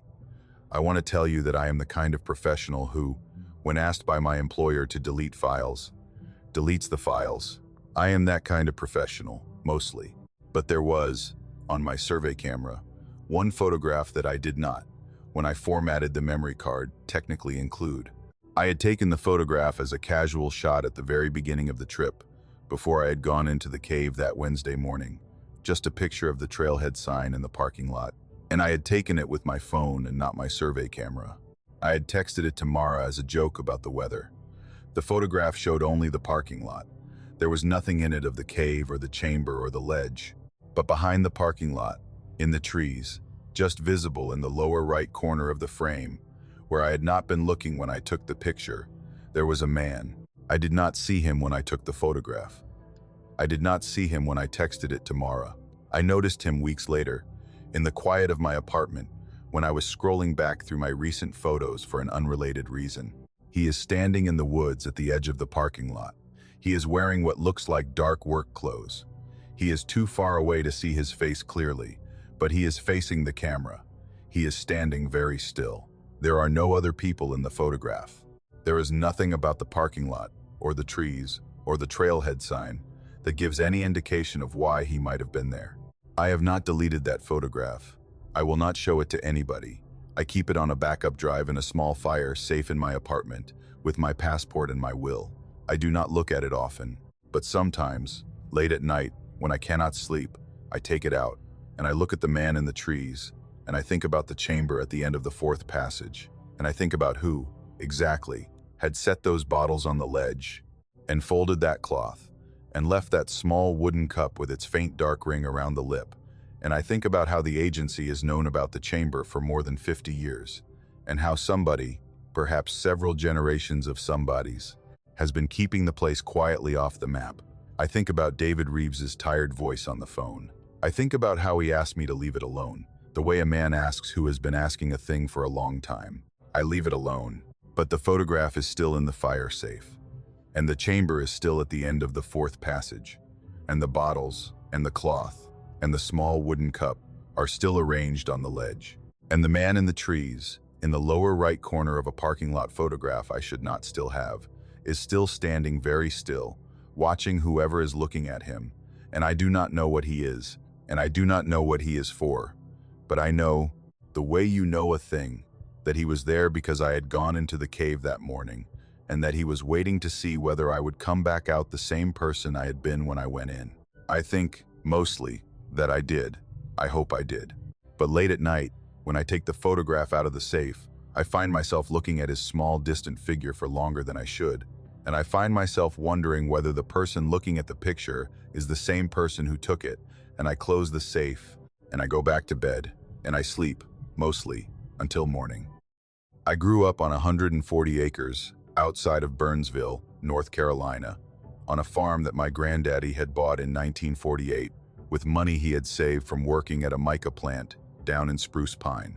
The house was a low white farmhouse with a tin roof and a wraparound porch, set back from the gravel road by a long oak-lined drive. The barn sat behind the house, and behind the barn was the back pasture, which sloped up gently toward a wooded ridge. I had 2 brothers and 1 sister, but my older brother Cole was closest to me in age, only 13 months between us, and we did almost everything together for the first 15 years of my life. I am telling you about the farm because I want you to understand the shape of the land I am about to describe, and I am telling you about Cole because what happened in the summer of 1989, when I was 15 and he was 16, we did together, and there is no version of this story I can tell that does not have him in it. The sinkhole was on the far side of the back pasture, in a small dip of ground at the edge of the woods. It was not, on first sight, dramatic. It was a roughly circular opening in the ground, maybe 10 feet across, with the lip ringed in old loose stones and a few stunted laurel bushes growing out of the cracks. From a distance, with the grass tall, you could walk past it without knowing it was there. My daddy had run a 4-strand barbed wire fence around it in a square, with cedar posts driven deep, when I was about 5 years old. The fenced area was maybe 20 feet by 20 feet. There was no gate. The fence was simply a square. He had put up 2 hand-painted signs, one on the north side and one on the south side, that said in black paint, "No." Just that one word, "No." My daddy was a kind man and a quiet man, the kind of farmer who would spend an hour talking a steer out of a fence rather than fight it through. He almost never raised his voice, but about that sinkhole, from the time I was old enough to understand him, he was firm. He told me and Cole, separately and together, more times than I can count, that we were not to go inside that fence. We were not to climb over it. We were not to throw things into the hole. We were not to bring our friends near it. We were, he said, to act as if the square of fenced ground did not exist on our property at all. He never explained why. He never told us what he thought was down there. He told us only that he had grown up on land that had a hole like that on it, on his uncle's farm down in Yancey County, and that he had learned, when he was a boy, that you stayed out of the fence and you did not ask questions. That was the lesson he was passing on to us. He expected us to receive it the same way he had. For most of our childhood, we did. We played in the front pasture in the woods. We rode the 4-wheeler up and down the gravel drive. We climbed the oak that stood at the corner of the house. We did not go into the back pasture much, because there was nothing in it for us. And when we did go, we walked the long way around the fenced square. We were not afraid of the sinkhole, exactly. We were used to it. It was the way the land was. It was a thing my daddy had asked us to leave alone, and so we left it alone. The summer I was 15, in August of 1989. That changed. I do not know exactly why. I have thought about it many times in the years since, and the best I can tell you is that 15-year-old boys, even the good ones, even the ones who love their fathers, hit a particular point in a hot summer when the rules they have been handed start to feel like dares. Cole was 16 and had just gotten his license. I was 15 and was working through the slow, surly stretch of summer between sophomore and junior year. My daddy was working a haying job for a neighbor that week and was leaving the house early in the morning and not getting back until after supper. My mother had taken my sister and our youngest brother to visit my mother's sister down in Marion for the weekend. Cole and I had the farm to ourselves for 2 days, with my daddy gone 12 hours of every day, and we were bored. Cole brought it up first. He was sitting on the back steps of the house, eating a peach, watching the sun go down behind the ridge. He said, in a casual voice that had been working up to itself for a while, "You ever wonder how deep that sinkhole really is?" I said, "Sure, I have wondered."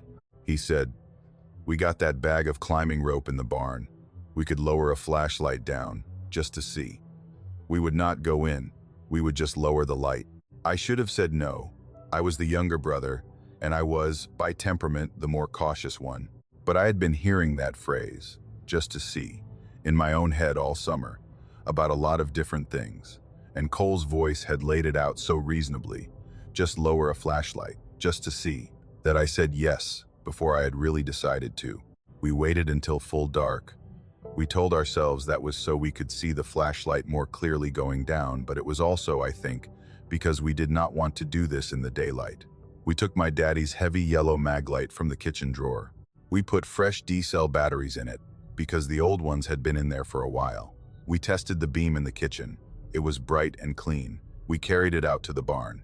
We cut a length of climbing rope, 80 feet, from the spool my daddy kept on a peg, because we did not want to take the whole spool and have to coil it back up before he came home.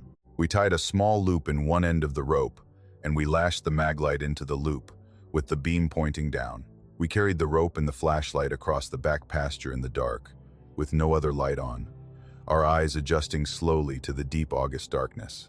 We climbed the 4-strand fence at the corner of the square, the way you climb a barbed wire fence when you are not supposed to be climbing it, holding the strands apart for each other. We walked across the small fenced area to the lip of the sinkhole. The lip was uneven, with the loose stones and the gnarled little laurel bushes, and we knelt down a foot or two back from the edge. The hole was black. I want to tell you that. The August night was clear, and the moon was up, and there was enough ambient light that I could see Cole's face beside me clearly. But the inside of the sinkhole was a perfect, flat black, the way a hole in a piece of paper is black. The night sky had stars in it. The hole did not. The hole did not reflect anything. Cole turned the maglite on. The beam was bright in his hand. He angled it down into the hole, just to look.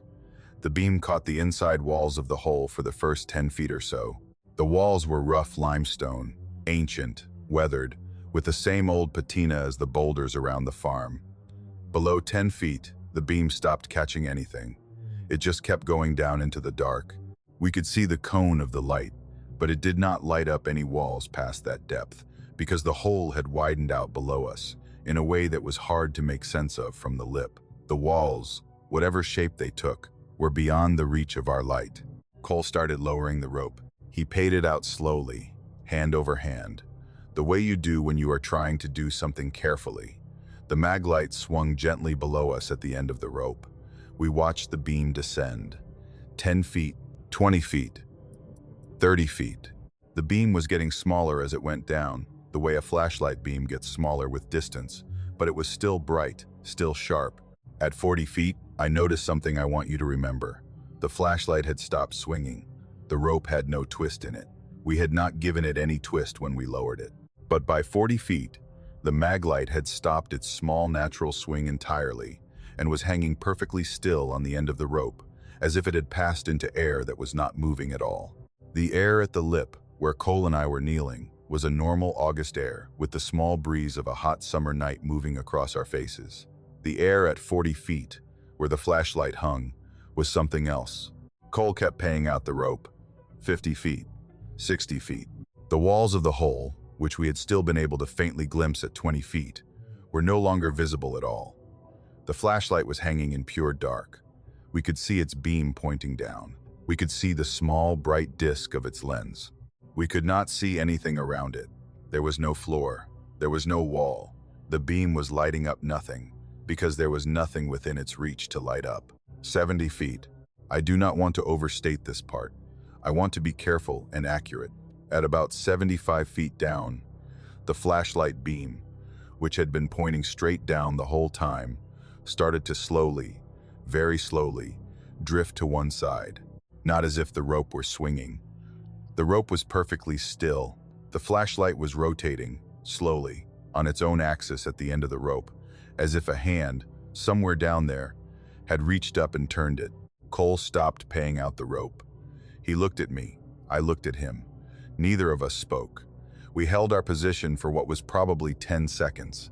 Below us, 80 feet down on the end of the rope we had cut, the flashlight kept turning, slowly, until its beam was pointing back upward, at us. I want to be clear. The beam was not bright enough at that distance to illuminate our faces. But we could see, looking down from the lip, the small bright disc of the flashlight lens, now facing upward, like a single small eye in the dark of the hole, looking up at the two of us kneeling on the lip. Cole started pulling the rope back up, fast. He did not say anything.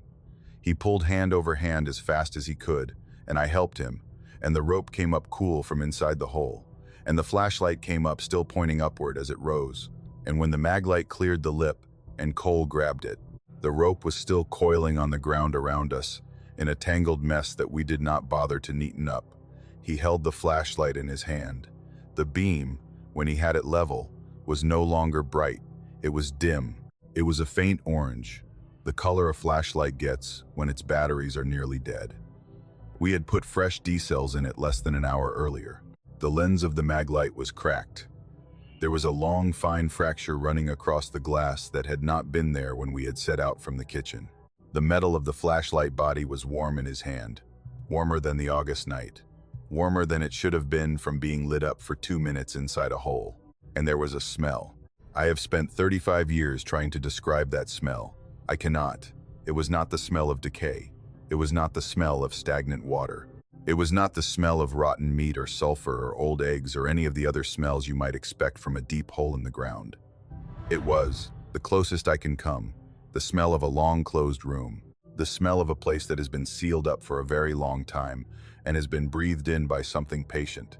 It was a thin, dry, slightly sweet smell, and it came off the maglite in a soft wave when Cole held it up to his face, and it made him gag, and he dropped the flashlight on the grass.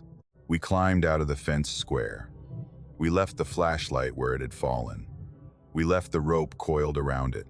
We walked back across the back pasture to the house in the dark, in silence, the two of us, and we went inside, and we washed our hands twice each, and we went to our rooms. My daddy came home at about 11 that night. He came in through the kitchen door. I heard him take his boots off. I heard him pour a glass of water. I heard him climb the stairs. He stopped at the top of the stairs and looked down the hall toward our rooms. Cole's door was closed. My door was closed. He stood there for a long moment. I think he could smell something in the air of the house, faint, that he recognized from his own boyhood. I think that is why he stopped. He did not come into either of our rooms that night. He went into his and my mother's bedroom and shut the door. The next morning, at breakfast, he was already at the table when Cole and I came down. The maglite was sitting on the kitchen table in front of him. The cracked lens was facing up. The smell, faint but unmistakable, was coming off it. The coiled climbing rope was on the floor next to his chair. He did not say good morning. He waited until we had both sat down. He did not look angry. He looked, I want to use this word, he looked tired. He looked like a man who had been carrying a piece of news for a long time and had just been told he was going to have to deliver it. He said, "Boys, I want to ask you not to ask me about this." We did not say anything. He said, "I have lived on this land for 40 years. I came here as a boy to help my daddy work it. I have lost, in that time, 1 dog. I have lost 2 cats. I have lost the back end of a horse in 1971, when she stepped through the lip on a misty morning before I had gotten the fence up. I have lost some other things that I am not going to tell you about." He said, "I know what is down there only in the way that I know it is not a thing you ask questions of. I know what my daddy told me, which was that there are holes in this country that are not made by water, and that the safe ones are the ones nobody asks. I know that the fence I put up has held for 40 years, and that I would like it to hold for 40 more. He said, Cole, you took the flashlight, you took the rope, you will replace them out of your own pay. You will not climb that fence again, either of you. We said yes. He picked up the maglite. He picked up the rope. He took both of them out of the kitchen and across the back pasture and through the corner of the fenced square, and we watched him from the kitchen window, and we watched him stand at the lip of the sinkhole for a moment, and we watched him drop the flashlight and the rope into the hole, and we watched him walk back across the pasture, and we never saw either of those things again. He never spoke about the sinkhole again. He never explained any of it to us. He passed in 2014 of a heart attack in the front pasture while he was mending a fence on the other side of the property, and he is buried in the small Methodist cemetery up the road. The farm went to Cole, who has worked it since, with his own family now, and Cole has kept the fence around the sinkhole repaired the way our daddy taught us to keep a fence repaired. The signs are still up. The square of cedar posts is still in place. The 4 strands of barbed wire are still tight. The hole is still there. I have not been inside that fence since the night I was 15. I do not intend to go inside it again. Cole's children, the oldest of whom is now a young woman of 23, have been told the same thing about the hole that we were told. And as far as Cole has told me, they have all received the lesson the way we were supposed to have received it. None of them have ever asked. I think, sometimes, late at night, about the flashlight slowly turning at the end of an 80-foot rope on its own until its beam was pointing back up at us. I think about what was holding it. I think about what the smell on the maglite was. And I think about what kind of room a smell like that comes out of. And I think about how that room is somewhere on the other side of a hole in the ground that I have walked past 1,000 times, that my brother walks past every day, that my brother's children grew up walking past on their way to feed the calves. I think about my daddy, standing at the top of the stairs that August night, smelling something in the air that he had smelled before, and I think about how he must have stood there for a long moment, and how he must have decided, the way a father decides, that he was going to handle it in the morning. I think mostly that I am glad we did not lean over far enough to see anything come up. I had been a casual caver for about 10 years, by the fall of 2008, the kind of caver who took a guided wild tour once or twice a year, as a treat to himself, but who would never have called himself a real caver in front of people who actually were. I had a regular office job in Knoxville.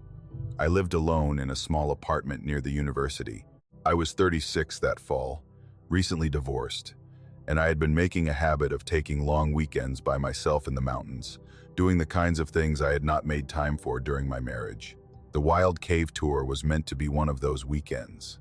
I had booked it 3 months in advance, paid the deposit, gotten the gear list, ordered the knee pads. I drove down to East Tennessee on a Friday in late October. The cave was a commercial operation, a well-known show cave that also offered a once-a-week wild tour into a closed section of the system, limited to 6 paying guests and 1 guide. I had done 2 of their wild tours in previous years, and had loved both of them.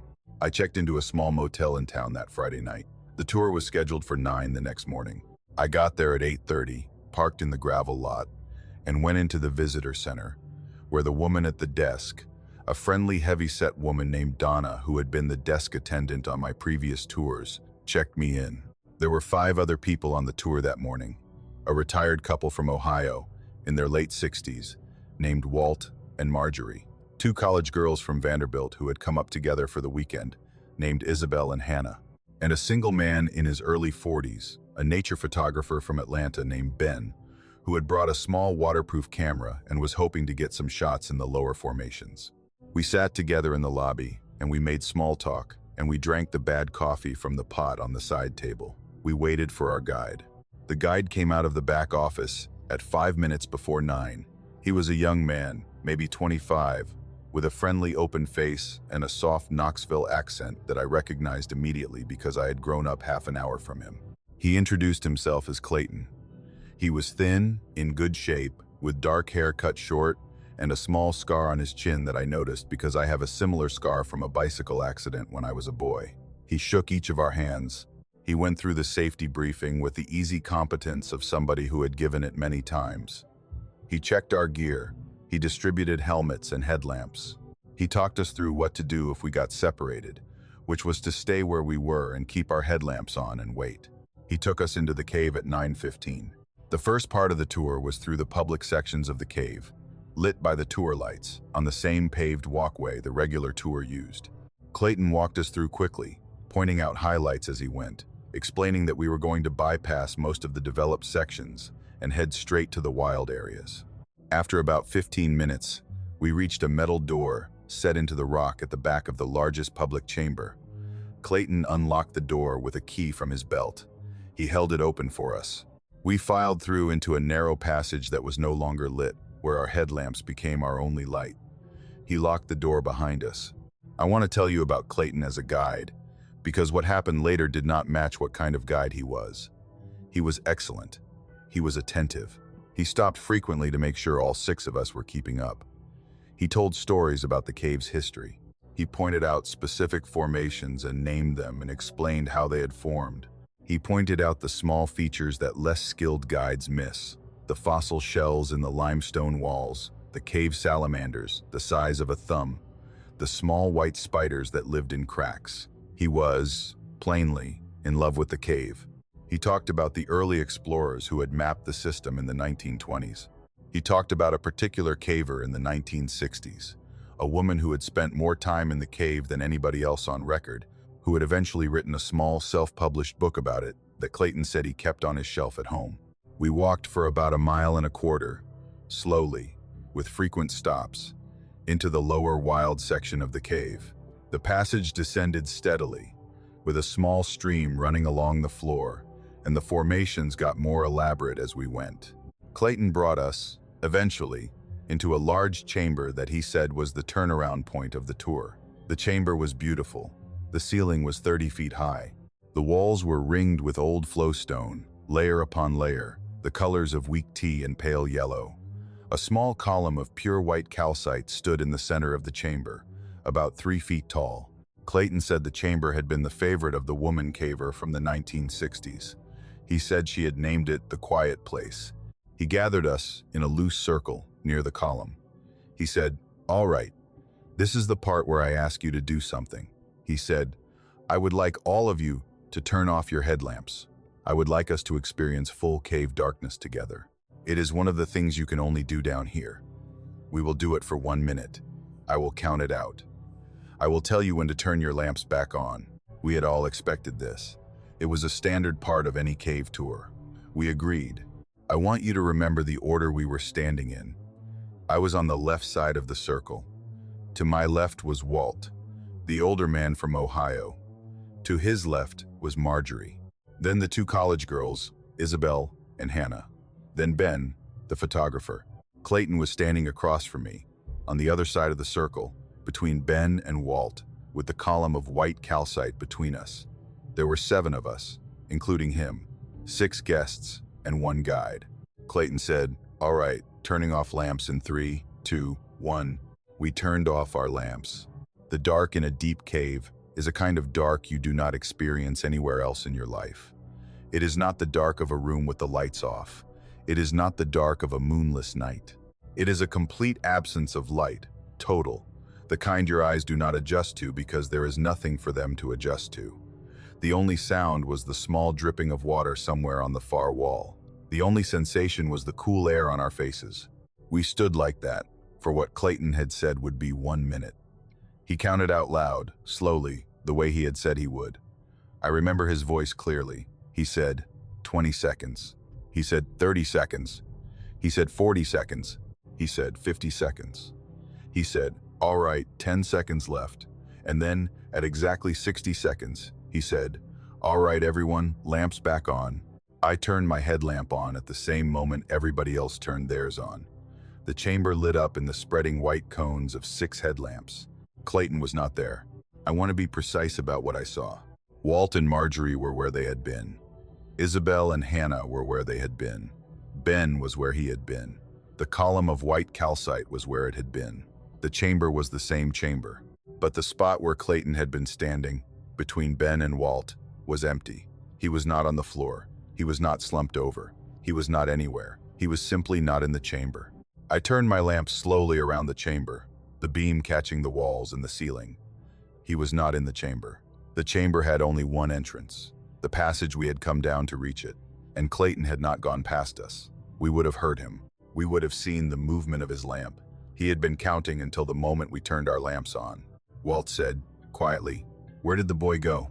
Hannah said, in a slightly louder voice, "Clayton." Isabel, the calmer of the two college girls, said, "Clayton, this is not funny." Ben, the photographer, walked slowly around the column. His headlamp swept the floor. He said, "He is not here." We called Clayton's name in the chamber for several minutes. We shouted into the passage we had come down. Our voices echoed back to us. There was no answer. We checked behind every formation. We checked the small alcoves at the back of the chamber. There was no other passage out of that chamber. The ceiling was 30 feet up, smooth limestone, unclimbable. The walls were sealed flowstone. The only way in or out was the way we had come. We waited 15 minutes. We talked about it quietly. Marjorie was crying. Isabel was hugging Hannah. Walt, the oldest of us, took charge. He had the kind of calm voice that comes with 70 years of dealing with hard things.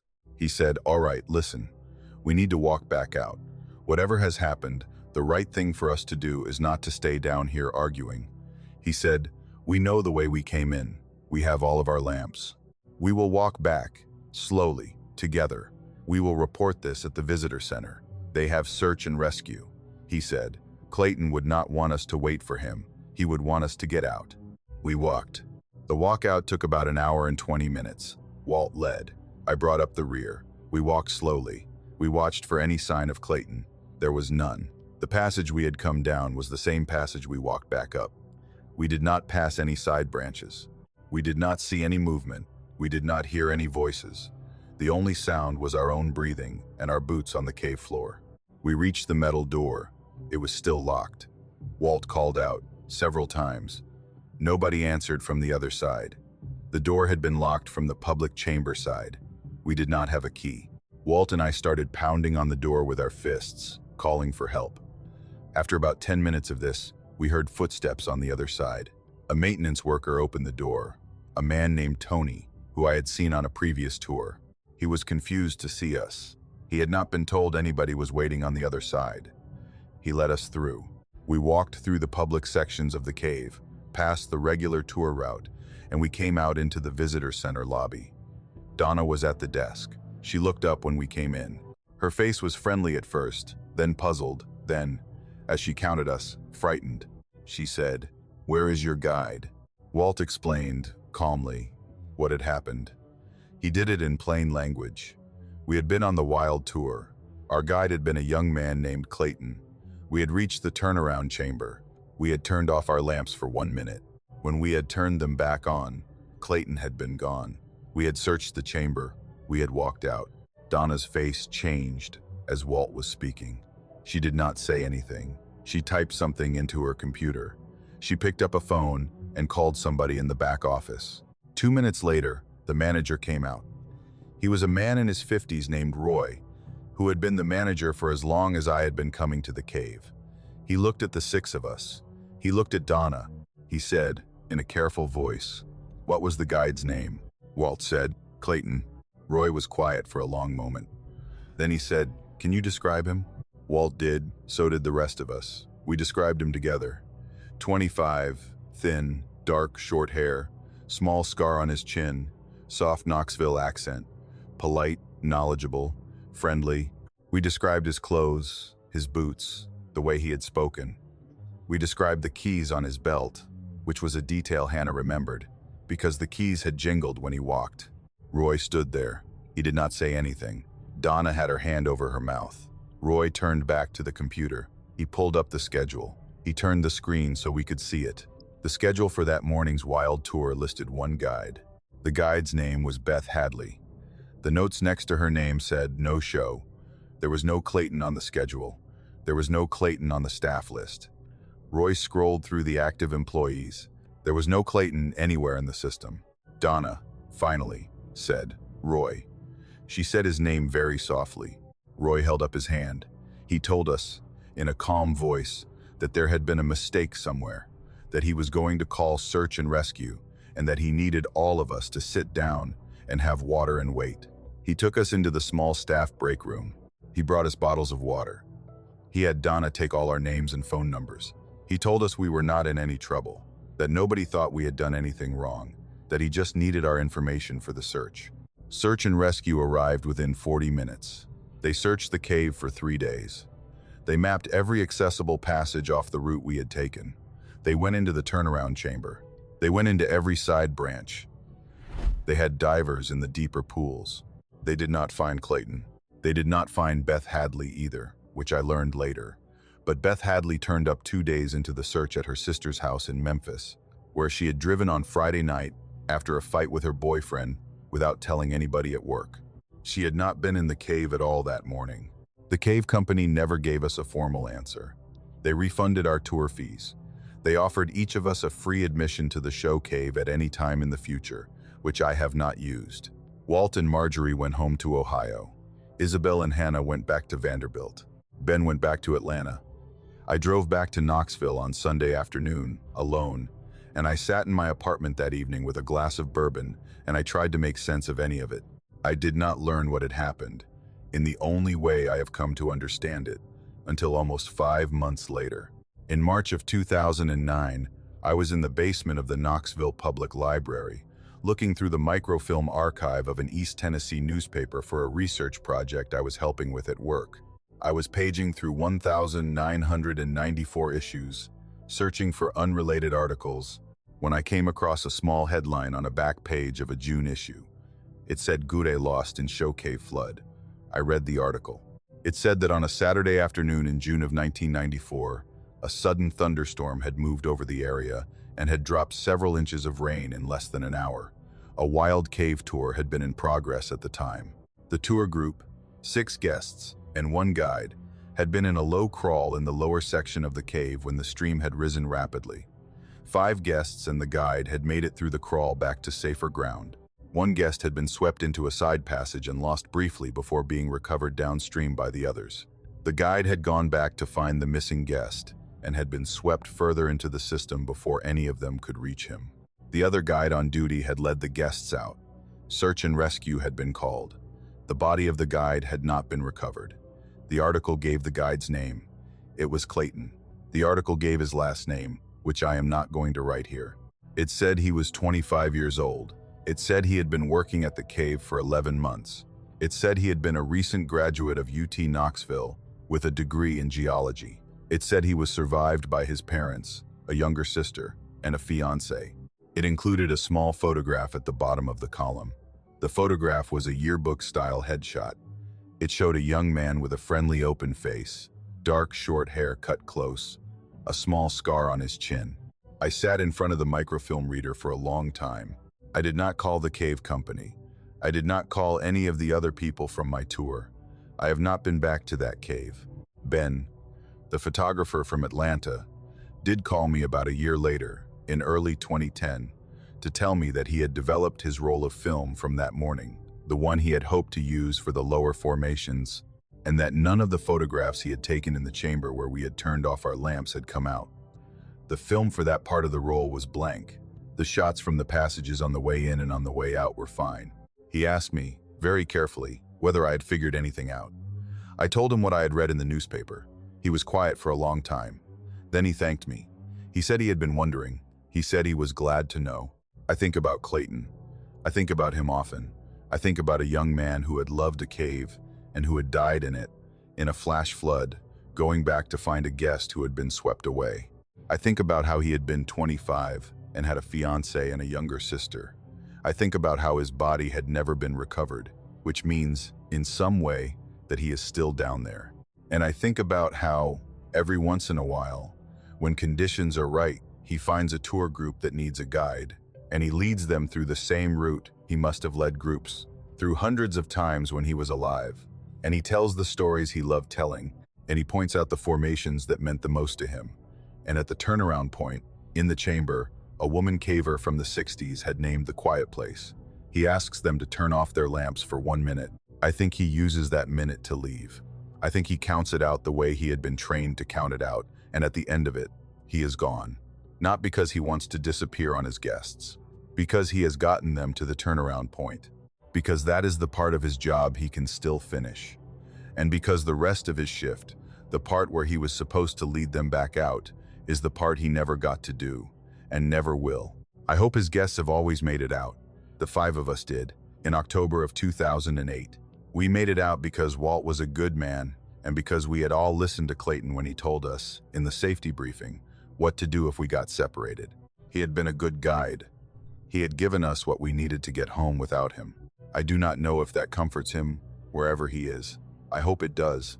But I think, late at night sometimes, that there are still more tours scheduled in that cave, in some quiet corner of the dark where the schedules are kept that none of us ever see, and that Clayton has many more groups left to lead in the long shift he is working, and that one of these days, another set of guests is going to turn their lamps back on in the quiet place and find a young man with a soft Knoxville accent gone from the spot where he had been counting, and they are going to walk back out without him, and they are going to spend the rest of their lives wondering, the way I have spent mine, what kind of person they had been speaking to, and what kind of person had been speaking back.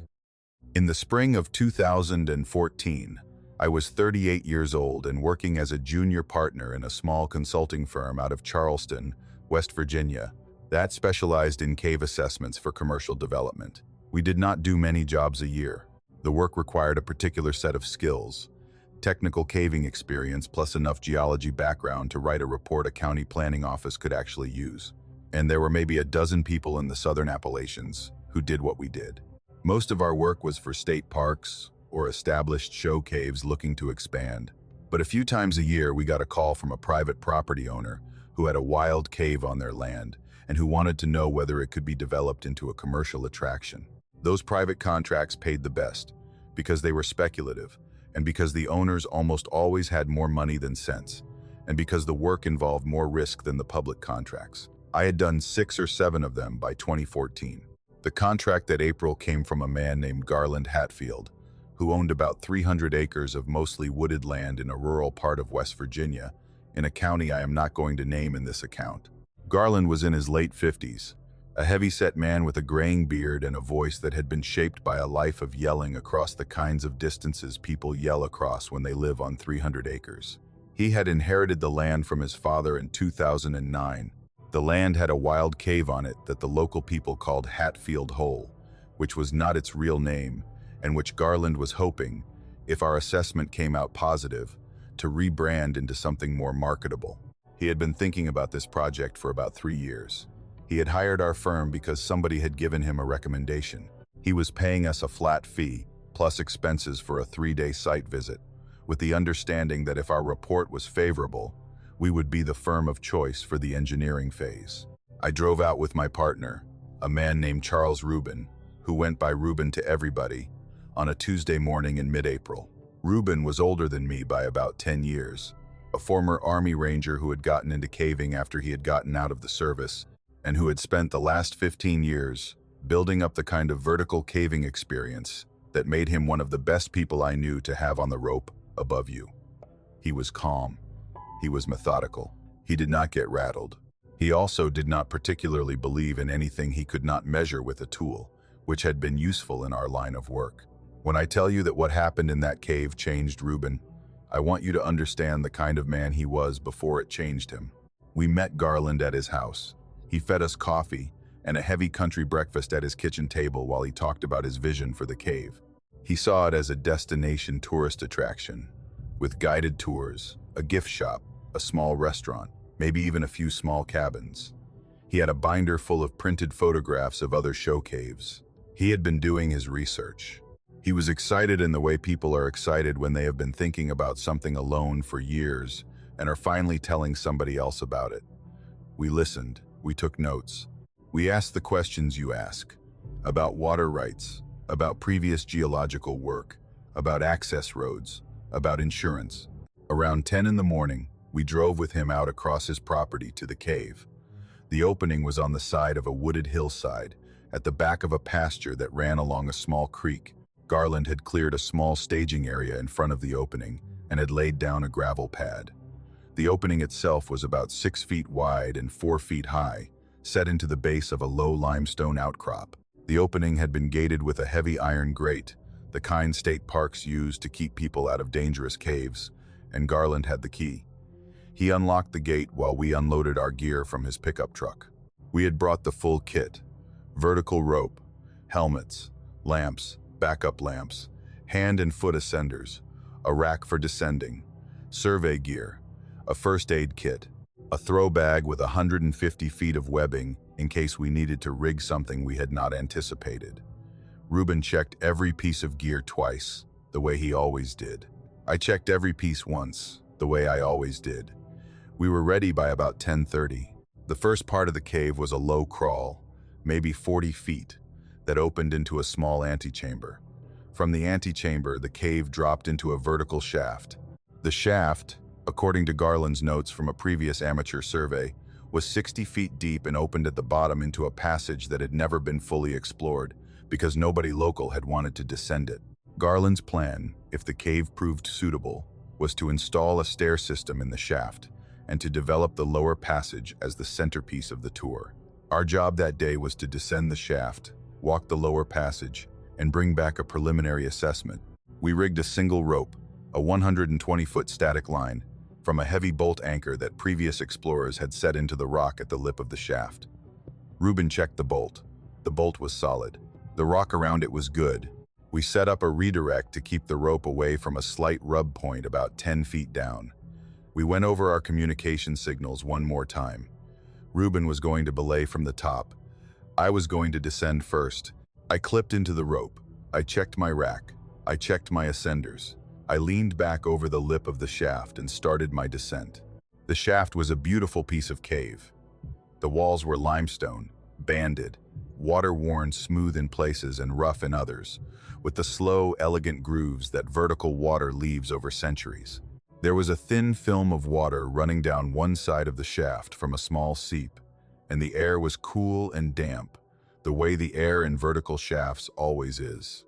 I went down slow, the way you go down a shaft you have not been in before, paying out the rope on my rack with my brake hand and steadying myself with my guide hand on the wall. The air was moving past me on the rope. That is normal in caves. Caves breathe. They breathe slowly, and the direction depends on the temperature differential between the cave and the surface and the time of year. In a deep system, the air will move in or out steadily, and you can feel it on your face when you are descending. The movement is constant. It is not a wind. It is more like a long, slow exhale that does not stop. I was about 30 feet down when I noticed that the air was not constant. I want to be very precise about this, because I have gone over it in my head for 11 years, and the precision matters. I was 30 feet into the shaft, on a slow, steady descent, and the air on my face changed. It had been moving down past me, from the surface toward the bottom of the shaft, the way it should in spring conditions. That was normal. What was not normal was that the air stopped moving for a moment. Then it reversed. It moved up past me, from the bottom of the shaft toward the surface, in a slow, deep, steady pull. Then it stopped again. Then it pushed back down past me. It was breathing. I want you to understand what I am saying. The air in that shaft was moving in time with breathing. Slow breathing. Deep breathing. The kind of breathing a very large thing does when it is asleep. The pull was an inhale. The push was an exhale. Between them, there were small pauses, the way there are pauses between a sleeping person's breaths. The cycle was, by my count, about 8 or 9 seconds long. Inhale for 3 seconds. Pause. Exhale for 3 seconds. Pause. Inhale. I stopped my descent. I locked off my rack. I hung in the shaft, 20 feet above the bottom, and I held very still, and I listened, and I breathed shallow, and I tried to talk myself out of what I was feeling. I want to tell you about the sensations. The breathing was not loud. There was no sound, in the way that breathing makes a sound when you can hear it. The air was moving silently, but the air movement itself was unmistakable. It was warmer when it pushed up past me than when it pulled down past me. It carried a smell. The smell was not the dry mineral smell of normal cave air. It was thicker. It had something organic in it, something faint and slightly sweet. The way the inside of a long closed room smells when you finally open the door. The breathing was patient. It was not labored. It was not aware of me, as far as I could tell. It was the breathing of a thing that was not bothering to wake up because nothing it was paying attention to was happening. I called up to Ruben. I tried to keep my voice steady. I said, "Ruben, I need you to feel the air at the top of the shaft. I need you to tell me what you feel." Ruben's voice came back down, calm. He said, "I am at the lip. The air is moving." He said, "Normal cave air, slow, steady, going down." I said, "Ruben, I need you to wait a few seconds and feel it again." There was a pause. Then Ruben said, in the same calm voice, "It is still moving down, steady." He said, "What is going on?" I said, "Please pull me up." Ruben did not ask me again. That was the kind of partner he was. He said, locking off, prussics coming out, pulling. I felt the rope tense. I unlocked my rack and clipped my ascenders. I helped him as best as I could from below, working my way up the rope with my own ascenders while he hauled from the top. The air kept breathing on me the entire way up. As I rose, the breathing grew weaker, the way it would grow weaker as I climbed away from a sleeping body, but I could feel it on the back of my neck and on my hands and on my face for the next 30 feet of rope. By the time I cleared the lip of the shaft, the air felt like normal cave air again. Cool, slow, steady, going down. Ruben helped me out. He took my rack. He saw my face. He did not speak. He led me out of the antechamber, through the crawl, and out the gated entrance into the bright April morning. Garland was waiting outside, sitting on the tailgate of his truck. He stood up when he saw us. He started to ask something. Ruben held up a hand. He said, "Garland, give us a minute." Ruben walked me about 30 yards away from the entrance, into the pasture. He put his hand on my shoulder. He said, "What did you feel?" I told him. I told him about the breathing, the rhythm, the smell, the warmth on the upstroke, the cold on the downstroke. I told him I had not imagined it. I told him I had hung on the rope and counted the cycle and watched my own watch, and the cycle had been steady. I told him I did not know what was at the bottom of that shaft, and I told him that I was not going back down to find out, and I told him that I would not write a report recommending commercialization no matter how good the rest of the cave looked. Ruben was quiet for a long time. He looked at me. He looked at the cave entrance. He looked back at me. He said, "I have known you for 9 years. I have never seen your face like this." He said, "I believe you." He said, "We are not going back in. We will tell Garland. We will pack our gear. We will write the report." We walked back to Garland's truck. Ruben told him, in plain language, that we had identified safety concerns with the lower shaft that were significant enough that we could not recommend commercialization. He said that the air dynamics in the shaft were unusual, and that further geological assessment by a specialized team would be required before any development could proceed. He said our firm would not be continuing the project. He said we would refund half of Garland's deposit, the unused portion, and that we would write a brief report explaining our reasoning. Garland was angry, at first. He had been planning this for 3 years. He pushed back. He asked questions. Ruben answered some of them and not others. Eventually, the calm, flat way Ruben was speaking, the way men who have been in the army speak when they are explaining something they will not be argued out of, got through to him, and Garland sat down on his tailgate again and stopped pushing. He looked at the ground for a long time. Then he said, in a quieter voice than he had been using all morning, "I should have told you." I asked him what he meant. He said, 3 of the older men around here, Hank Pendleton, who passed last year, Earl Rasnake, who is in a nursing home now, Dale Coffey, who lives down the holler. They all came to me, separately, when I started talking about developing the cave. They told me, each of them, that the cave had always had a pulse to it. They said their granddaddies and their daddies had told them to leave it alone. Hank told me his great-uncle had gone down once, in 1934, with a kerosene lantern on a long rope, and had come back up in tears and would not speak about what was at the bottom. Garland looked at me. He looked at Ruben. He said, "I did not tell you because I did not believe them. I thought it was old men's talk. I thought, if they had felt anything, they had imagined it." Ruben said, in a voice that did not have any judgment in it, "You should have told us." Garland nodded. He said, "You are right." We packed our gear. We drove back to Garland's house in silence. He paid us the unused portion of the deposit in cash. He shook both of our hands. He thanked us for our honesty. He looked, I want to be clear, like a man who had spent years building a dream and had been shown, in a single morning, that the dream was not his to build. We did not stay for dinner. We drove back to Charleston that evening. The cave was never commercialized. As far as I know, Garland still owns the land, and the gate is still on the entrance, and the bolt is still in the rock at the lip of the shaft, and the static line is probably still rigged, because we did not go back to retrieve it, and Garland would not have known how. Garland never called us again. Our firm took no further work in that county. I learned more about the cave over the next few years. From old men I tracked down on my own time. Dale Coffey, the youngest of the three Garland had mentioned, was in his 80s when I met him at a small diner in 2017. He told me, over coffee, that the cave was older than the road that led to it, and older than the families that had been on the land, and that the men who had settled the holler had known, the way old people know things, that some places in these mountains were occupied by something that had been there a long time, and that the right thing to do with such a place was not to disturb it. He said his granddaddy had told him, when he was a boy, that the cave breathed when the moon was a certain way, and that the land around it grew unusually green, and that the cattle would not graze near the entrance. He said his granddaddy had told him to leave it alone, and he had told his sons to leave it alone, and they had. He said it like he was telling me about a wasp's nest in a barn. Plain, practical. A thing you respected because the consequences of not respecting it were known. I asked him what he thought was down there. He looked at me for a long moment over his coffee. He said, "Son, I do not think anything about it. I have been raised not to think about it. That is the way you do these things." I never asked him again. Reuben left the firm in 2016. He moved to Montana with his wife. He took a job teaching at a wilderness school for at-risk teenagers. He still cave dives recreationally, but only in mapped show caves, and only with old friends.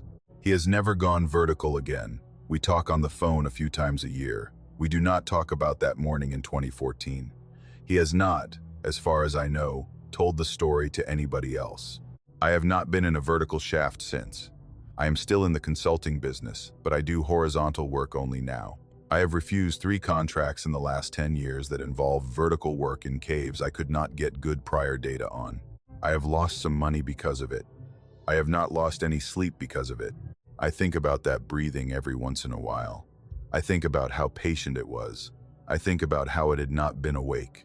I think about how, in the 11 years since, it has presumably gone on breathing, slow, deep, steady, 8 or 9 seconds to a cycle, in a vertical shaft on a hillside in West Virginia, with a static line still hanging in it that I did not pull back up. I think about how nobody has bothered it since 2014, and how nobody bothered it for the 80 years before that, and how the old men who knew about it have mostly died, and how Dale Coffey is past 90 now, and how, when he is gone, the only people who will know to leave the cave alone will be the people Garland chooses to tell. I do not know what Garland will tell them. I do not know if he will tell them anything. I do not know what happens when a place like that gets forgotten. I hope nothing happens. I hope the breathing goes on, slow and patient and unbothered, for as long as the rock around it lasts. But I think, late at night, that one of these years some young couple will buy the land from Garland or his heirs, and they will ask about the cave on the back 40, and they will be told only that there is one, and that it has a gate on it, and they will get the key, and they will go in, and they will rig a rope down the shaft, and somewhere about 30 feet in, they will feel what I felt, and they will hang on the rope, and they will count the cycle. I hope, for their sake, that they do what I did. I hope they call up to whoever is on the rope above them, and that whoever is on the rope above them believes them and pulls them up. I hope they do not stay long enough to wake up whatever is at the bottom. I do not know what would happen if it woke up. I do not want to know. I do not think anybody who is alive today knows. I think only that there are some places in these mountains where the right thing for a person to do is to put a gate on the door and walk away, and to tell the next person who owns the land to put a new gate on the door and walk away, and to keep doing that, generation after generation, until the rock above the place finally collapses and seals the door for good. I think my work, and Garland's work, and Dale Coffey's work, and his granddaddy's work, was all the same work, the slow, patient work of keeping a sleeping thing asleep. I think, sometimes, that is the only kind of work some places allow. I hope I have done my part. I hope the gate holds. I hope, late at night, that whatever is breathing at the bottom of that shaft never has a reason to wake up. I was 20 years old in the summer of 2003, between my sophomore and junior years at the University of Kentucky, and I had landed what I had thought at the time was a dream summer job. I was a geology major with a minor in environmental studies, and I had been recommended to a small nonprofit cave conservancy in southeastern Kentucky by one of my professors. The conservancy was funded by a few private donors and a couple of small state grants, and its mission was to catalog and protect wild caves on private and public land throughout a particular section of the Cumberland Plateau. They had a tiny staff. The director, a woman named Marjorie Kell, ran the operation out of a converted hardware store in a small town I will not name. She had 2 full-time field staff, a man named Burrell and a woman named Anita, who had been with her for years. Every summer, she hired 3 or 4 college interns to do the kind of routine cataloging work that her staff did not have time for during the academic year. The summer of 2003, I was one of those interns. The other 2 were a young woman named Coralie, who was a year ahead of me at Kentucky, and a young man named Nat, who had just finished his first year at Berea. We were paid a small stipend and given a shared rental house in town.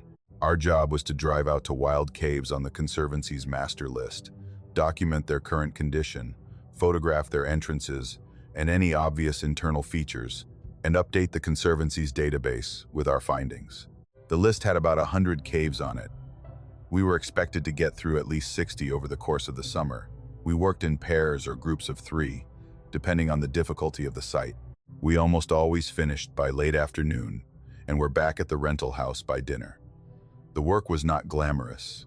It was the kind of work an undergraduate does to add a line to a resume. But I loved it. I had grown up in a small town in Indiana, and the country we were working in, the deep wooded folds of the Cumberland Plateau, with its hidden hollows and old farmsteads and limestone bluffs, was the most interesting landscape I had ever spent time in. I would have done that job for free. The cave I want to tell you about was on the list as Dead End Cave.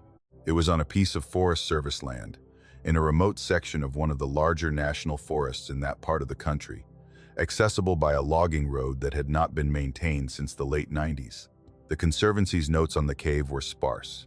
The cave had been originally surveyed in the early 1970s by a small grotto team out of Lexington.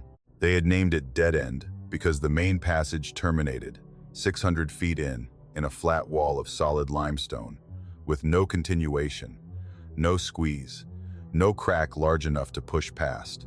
The team had done a single follow-up visit in 1981 and had confirmed the original survey. The Conservancy had not sent anybody back to the cave since. The notes from 1981 had a hand-drawn map, a few measurements, and a single sentence at the bottom that I read several times before our visit and that I have thought about many times since. The sentence read, in pencil, in the careful handwriting of a long-retired surveyor, this cave does not need to be revisited. I asked Marjorie, the director, about that note when she handed me the file. She was a careful woman, in her 50s, the kind of person who had given her life to her work. She read the note, frowned, and told me she did not know what it had been about. She said the surveyor who had written it had passed away about 10 years earlier, and that she had inherited the file from a previous director who had not commented on it either. She said it could have been anything. The cave was hard to access. The walk-in was a long one. The cave was not a particularly interesting site. She told me to go ahead and update the catalog entry, and that we should plan on a single visit, and that I should bring the field camera and document the entrance and the rock face at the back. It was the kind of routine job I had been doing all summer. The 3 of us, me, Coralie, and Nat, drove out on a Thursday afternoon in early August. We took the Conservancy's beat-up white Bronco. The drive-in was almost 2 hours, the last 40 minutes on the broken-up logging road, with the Bronco bouncing over washouts and small downed branches. We parked at the end of the road. We hiked another half-mile through wooded country, following a faint trail that the surveyors had marked in 1972 with small metal tags on the trees, most of which were still there. The cave entrance was at the base of a low limestone outcrop, set in a small wooded ravine. The opening was about 4 feet high and 6 feet wide, framed by mossy rock, with a small, clear stream running out of it across the ground in front of the entrance and into the leaf litter. We took our entrance photographs. We checked our gear. We turned on our headlamps and we ducked through the opening into the cave. The first 100 feet of passage were beautiful. The stream ran along the floor in a narrow channel, and the walls were old, water-worn limestone, the kind that has the soft, scalloped texture of slow time. The ceiling was high enough to walk under for most of the way, with only a few crouches required where the passage narrowed. I led. Nat was behind me, taking measurements and confirming the old survey. Coralie was at the back, running the field camera and photographing features for the database. We worked the way we had learned to work over the summer, slowly, methodically, with the easy quiet of 3 people who had become comfortable with each other. About 300 feet in, I noticed that the stream had dropped underground. The passage continued, but it was dry now. Beyond about 300 feet, the passage also began to narrow and to curve gently to the left. The walls were closer here. The ceiling was lower. The air was still, the way the air gets in caves where there is not a strong differential to drive movement. I remember Coralie commenting, behind me, that it was getting close in there. Nat agreed. We pressed on. At about 500 feet, the passage straightened out and widened slightly. The ceiling rose to maybe 7 feet. The walls were wet again, with a thin film of seeped moisture, and our headlamps glittered against the wet limestone. I could see the back of the cave ahead of us, in the distance, a flat wall of pale rock that closed off the passage about 100 feet farther on. The dead end. We walked the last 100 feet at a normal pace. We reached the wall. It was exactly as the 1,981 notes had described it. A flat wall of limestone, roughly 12 feet wide and 7 feet high, set into the end of the passage like a door that had been built rather than formed. The rock was old and weathered, with the same patina as the rest of the cave. There were no cracks, there was no squeeze, there was no continuation. It was the kind of cave wall that, if you had not known better, you might have mistaken for the back of a man-made room. I took out the field camera. I started photographing it. Coralie was taking measurements. Nat was sketching the dimensions of the chamber on his clipboard. The 3 of us were spread out across the floor of the small terminal area, our headlamps moving over the wall in slow, careful sweeps. I was about 6 feet back from the wall when I saw the light. I want to be precise about what I saw. There was a small round glow, no bigger than a coin, set into the wall at about chest height. The glow was steady. It was a soft, warm yellow, the color of an old incandescent bulb, the color of a kerosene lamp viewed from a distance. It did not flicker. It did not pulse. It was simply there, a small disk of light, set into the rock face. My first thought was that it was a reflection. I moved my headlamp. The glow did not move. My second thought was that it was a firefly that had somehow gotten 600 feet into a cave and had attached itself to the wall. But fireflies do not glow steadily. They blink. The glow was constant. My third thought, which was the one that started the slow turning in my stomach, was that the light was coming from behind the wall. I moved closer. The glow stayed where it was. I held my own headlamp off to one side so that its beam did not interfere, and I crouched down and looked at the light from a few feet away. It was clearly emanating from the surface of the rock, from a point that seemed to lie just behind the surface, as if a tiny window had been set into the stone. The rock around the glow was solid. There was no crack. There was no opening. The glow was simply there, set into the rock face, like a small inset jewel. Coralie had stopped working. She was watching me. She said, "What is that?" I said, "I do not know." Nat had come up behind us. He was looking at the light over Coralie's shoulder. He did not say anything for a moment. Then he said, "That is not right. I want to tell you about the ridge above us, because this part is important." The ridge above the cave was solid limestone for miles. The Conservancy had topographic maps of the entire area in its files, and I had looked at the maps for this section before our visit. The cave we were in was a relatively small system, a single passage, 600 feet long, There were no other caves nearby. There was no other passage on the other side of the wall we were looking at. The other side of that wall was unbroken stone. It was the inside of the ridge. There was no way for a light to be coming from behind that wall. There was no behind that wall. There was just rock, hundreds of feet of it in every direction. I took a step closer. I held my hand up to the wall, to the side of the light, with my palm flat against the stone. The rock was cold, the way cave walls are cold. I moved my palm slowly across the wall until the back of my hand was just to one side of the small glow. The glow was warm. I do not mean it was hot. I mean that the air in front of the glow, in a small region, maybe an inch in front of the rock face, was very faintly warmer than the air around it. The temperature difference was small. It was the kind of difference you would feel if you held your hand near the inside of a window in winter. The wall around the light was the cool, damp temperature of cave limestone. The space directly in front of the light was warmer, by a few degrees, maybe more. It is hard to be sure with the back of a hand. Coralie had backed up.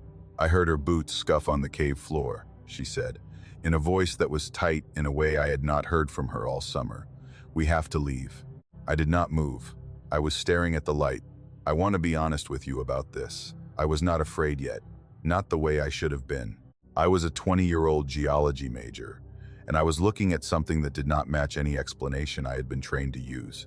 And the part of my brain that had been trained to find explanations was trying very hard to find one. Nat said, in a quieter voice than Coralie's, but a steadier one, "She's right. We need to go." I lowered my hand. I stepped back from the wall. The glow stayed where it was.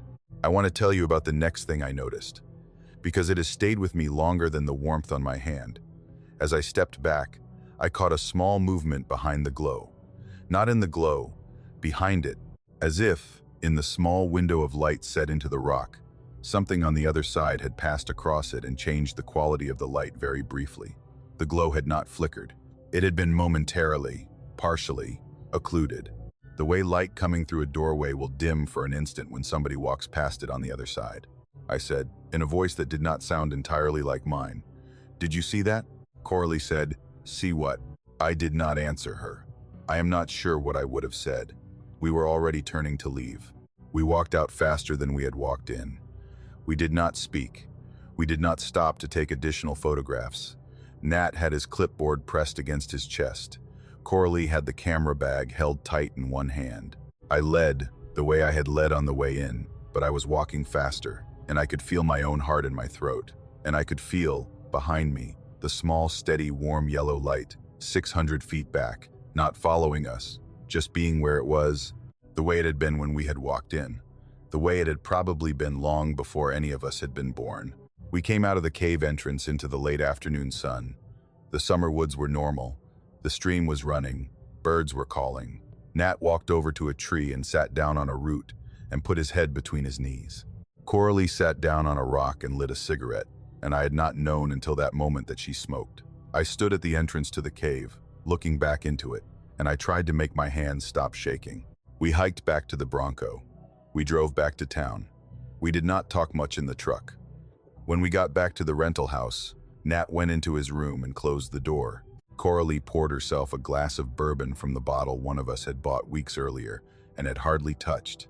I sat at the kitchen table with my field notebook, and I wrote down everything we had seen while it was fresh. I wrote it up the next morning, formally, in the Conservancy's catalog database, the way we had been trained. I described the cave. I described the wall. I described the light. I described its location, its size, its color, its steady quality. I described the warmth of the air in front of it. I described the small movement I had seen behind it. I uploaded the entry. I attached the photographs we had taken before the light. I had not, in the end, photographed the light itself. None of us had thought to. That afternoon, Marjorie called me into her office at the converted hardware store. She was not angry. She did not raise her voice. She had a printout of my entry on her desk. She read parts of it back to me. She asked me, quietly, if I was sure of what I had described. I told her I was. She looked at me for a long moment. Then she said, in a voice that was very tired, "I want to ask you to remove this entry from the database." I want to ask you to file a routine report on Dead End Cave that says only that the passage terminates in a flat wall of limestone, the way the 1981 report said. I want you to do this for me as a favor. I asked her why. She did not answer me. She said, I want to ask you to do this for me as a favor. I asked her again. I asked her if she had heard about something like this before. She looked at me. She did not say yes. She did not say no. She said, in the same tired voice, please remove the entry. I removed the entry. I filed a routine report. I left her office and I walked back to the rental house, and I sat on the porch for a long time. I quit 2 weeks later. I told Marjorie I had a family emergency. She did not ask any follow-up questions. She paid me through the end of my contract anyway. She did not, I noticed, hire a replacement for me. The other interns finished out the rest of the season with 2 people instead of 3. I have never asked Coralie or Nat about it since. We were not close after that summer. We were friendly, but we did not stay in touch, and I think we were each, separately, glad of the distance. I have not been in a wild cave since. I finished my geology degree. I went to graduate school. I have a career now in environmental policy, and I work at a desk, and the closest I get to caves is when I travel for vacation and I take the lighted public tour at a show cave with my children. I have never told my wife about the light. I have not told my children. I have not told anybody, in fact, until I am writing it down here. I have thought about it many times. I have tried, over the years, to come up with explanations. I have considered bioluminescent fungi, cave glowworms, optical illusions, stress responses, hallucination from oxygen depletion. I have considered the possibility that I imagined the warmth and the small movement behind the light. I have considered all of these explanations seriously, the way a person trained in science considers explanations. None of them have ever quite fit. What I keep coming back to, late at night when I cannot sleep, is the careful penciled note at the bottom of the 1981 surveyor's report. This cave does not need to be revisited. I think about how that surveyor, whoever he was, walked the same passage we walked, and stood in front of the same wall, and saw, presumably, the same small, steady, warm yellow light, and that he had decided, in his careful old handwriting, not to make a fuss about it, but only to write down the smallest possible thing he could write down to make sure that nobody else needed to go look. I think he was a kinder man than I was. I removed the entry from the database. He let it stand. I think about the ridge above the cave, and about how the rock there is solid for miles, and about how there is no behind that wall. I think about how, if there is no behind, then the light is not behind. It is in. I think about how, somewhere set into the rock at the back of a small wild cave on a remote piece of Forest Service land in southeastern Kentucky, there is a small, steady, warm yellow light, no bigger than a coin, that has been there at least since 1972, and probably for a very long time before that, and that, every once in a while, something passes across the light from the other side, in whatever space it is that there is no other side to. I do not know what it is. I do not know what it is for. I have come to believe, in the years since, that my removing the entry was not a kindness. I think it would have been kinder to leave it. I think the next college kid who ends up walking that passage, 600 feet in, deserves to know that somebody else has seen what they are about to see. I think Marjorie knew that too, and made the choice she made anyway, and that is a choice she has had to live with, and I have had to live with mine. I think that surveyor, in 1981, was right about one thing. The cave does not need to be revisited. I hope, late at night, that nobody revisits it. But I think also that lights left burning are not lit by nobody, and that warmth coming through a wall is warmth that is being made by something on the other side, and that whatever has been keeping that small light on at the back of Dead End Cave has been doing it for a very long time, and is, I think, not finished doing it. I hope the cave stays off the maps. I hope the Conservancy never sends another intern out to that ravine. I hope, most of all, that whoever is on the other side of that wall does not, one of these years, decide to open the door. Had been a long-haul driver for almost 15 years.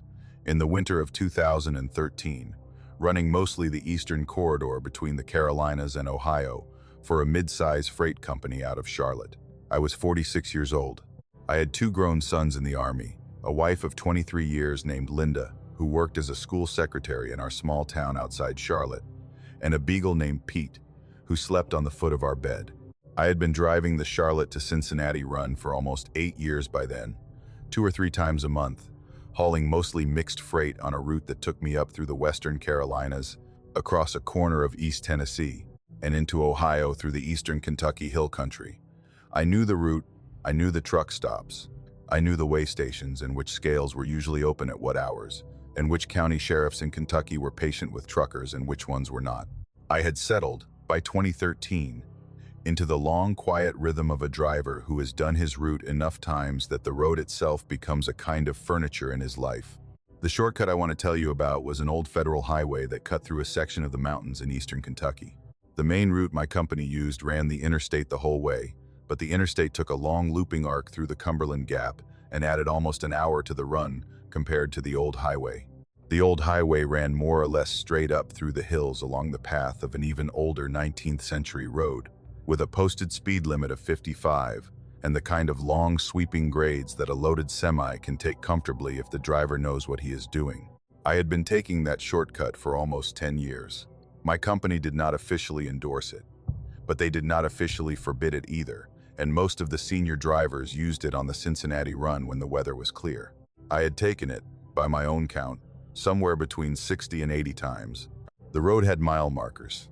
The mile markers on a federal highway count up from the southern terminus of the road to the northern terminus, the way mile markers do on most American highways. On the section I drove, heading north toward the Ohio River, the markers counted up from somewhere in the low 20s at the southern end of the route I picked it up on, climbed slowly through the 40s and 50s as I went up through the hill country, and reached somewhere in the mid-80s by the time I came out at the northern end and got back on the interstate. I had used the markers, over the years, the way every driver uses them, as a quiet reference for where I was on the road. By 2013, I knew them the way I knew the rooms of my own house. I knew that marker 38 was at the bottom of a long climb. I knew that marker 52 was at a small pull-off, where I sometimes stopped to stretch my legs. I knew that marker 68 was near a closed-down country store, with a faded Coca-Cola sign that I always glanced at, for some reason, even though there was nothing there to see. The night I want to tell you about was a Tuesday in mid-February. The temperature outside was in the low 20s, cold enough that I had the heat on high in the cab and was driving with my window cracked maybe a half-inch for the air. There had been a light snow the night before, but the road had been plowed and salted and was clear. The sky was clear. There was a half moon up that I had been watching off and on through my windshield as I climbed up out of Tennessee and into the Kentucky hills. I had picked up the shortcut at a little before 2:30 in the morning. I had been driving for about 10 hours. I had a thermos of coffee. I had the radio on a country station out of London, Kentucky. Very quiet. I came past mile marker 47 at a few minutes after 3. I did not, in the moment, pay particular attention to it. The marker was where it always was, on the right shoulder, a small green sign with the white reflective number on it, glowing faintly in the spill of my headlights. I noted it, the way a driver notes mile markers, without giving it any thought. I had been at marker 46 about a minute before, and I would be at marker 48 about a minute later. The road was familiar. The truck was warm. The radio was low.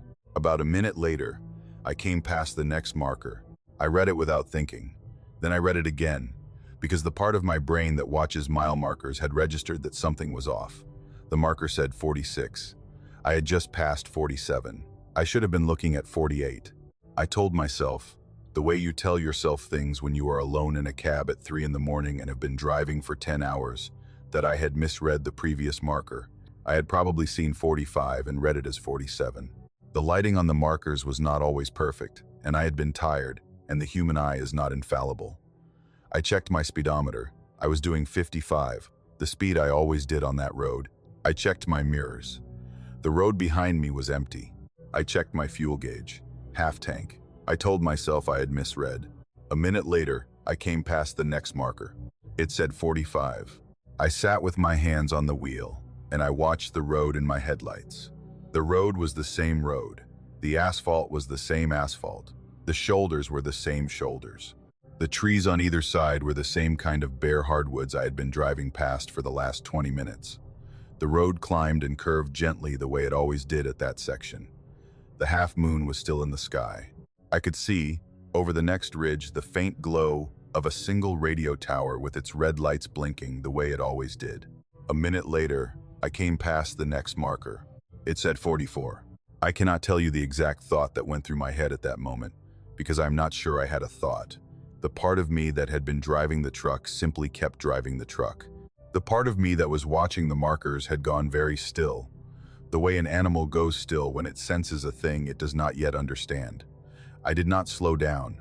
I did not speed up. I drove. I watched the next marker come up out of the dark, and it said 43. And I watched the one after that, and it said 42. The markers were counting down. They were coming up at the same intervals they always did. They were the same green signs with the same white reflective numbers. They were correct in every way, except for the direction they were counting in, which was wrong. I want to tell you that I considered turning around. I did. I considered making a U-turn, or pulling into the next pull-off and turning the truck around, and going back the way I had come. I did not do it. The road was narrow. The shoulders were narrow. The truck was loaded. There was nowhere good to turn around. And I had a delivery in Cincinnati at 8 in the morning, and I was 30 miles into a 60-mile shortcut, and the sensible thing, I told myself, was to keep driving until the markers started counting up again, the way they were supposed to. I drove past 41. I drove past 40. I drove past 39. Around marker 36 or 35, I started to notice that the road outside the windshield was starting to look wrong. I want to be careful about how I describe this, because it is the part I have the hardest time with. The road did not change suddenly. There was no moment where I came around a bend and saw a different landscape. The change was small and gradual, and it took me several minutes to realize it was happening. The trees on either side of the road were too close. The shoulders, which on the actual federal highway were wide enough for a truck to pull off comfortably, had narrowed to maybe 2 feet of gravel before the woods began. The trees themselves were taller than the trees I was used to seeing on that section of the road, and they were closer together, and they were the wrong kind of trees. In some way I could not have explained even at the time. They were hardwoods, but they were too straight, and they grew too uniformly, the way trees grow in a forest that has not been logged in a very long time. The asphalt was too smooth. The federal highway I had been driving for 10 years had cracks in it, and patches, and the small, uneven texture of a road that had been plowed and salted through 40 winters. The asphalt I was driving on now was smooth and dark, the way a road is smooth and dark when it has been freshly paved. The sky above me had no stars. I noticed that around marker 33, I had been watching the road and the markers, and I had not looked up at the sky for a few minutes, and when I did look up, through the top of my windshield, the sky was simply black. There was no moon. There were no stars. There was no faint glow of any town anywhere on any horizon. The sky above the road was the kind of black you do not see in any settled country in America. It was the black of a sky with nothing in it. Marker 32 came up. Marker 31 came up. The road kept going. The trees kept being too close. The asphalt kept being too smooth. The sky kept being too dark. At marker 30, I pulled over. I did not make a decision to pull over. My foot came off the gas and onto the brake before I had decided anything, and I steered the truck toward the narrow gravel shoulder, and I came to a stop with the engine still running and my hazard lights blinking. I sat in the cab. I looked at the dashboard. I looked at my hands on the wheel. I did not look out the windshield. I did not look out the side window. I reached forward and turned off the engine. The cab went quiet, except for the small ticking of the cooling diesel and the soft tick of the hazards. I closed my eyes. I want to tell you that I prayed. I am not a religious man. I had not been to church since my mother had died in 2007. But I closed my eyes, and I sat in the cab with my hands on the wheel and the seat belt still across my chest, and I said, in my head, the small handful of words a man says when he has run out of better ideas. I asked, of nobody in particular, to be left alone. I asked to be allowed to wake up in a place I recognized. I asked, I think, mostly that I be allowed to see Linda again, and Pete, and my sons, and that whatever I was sitting in the middle of would not be the last thing I saw. I sat that way for a long time. I do not know exactly how long. I did not check my watch. I did not look up. I kept my eyes closed and my hands on the wheel and my mind on the small handful of words and the small pictures of the people I loved. After a while, I noticed that the cab was getting warm. I noticed that there was a soft, pinkish light coming through my closed eyelids.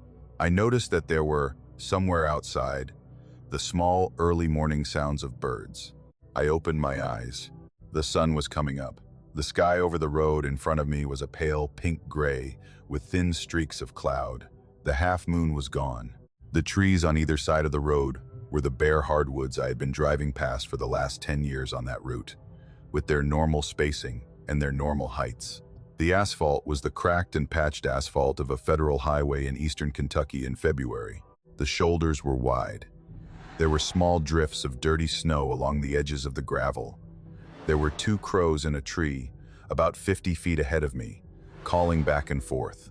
The mile marker beside my truck, on the right shoulder, was a small green sign with white reflective numbers. It said 72. I sat in the cab for a long time looking at it. I had been at marker 47 when the count had started going wrong. I had pulled over at marker 30.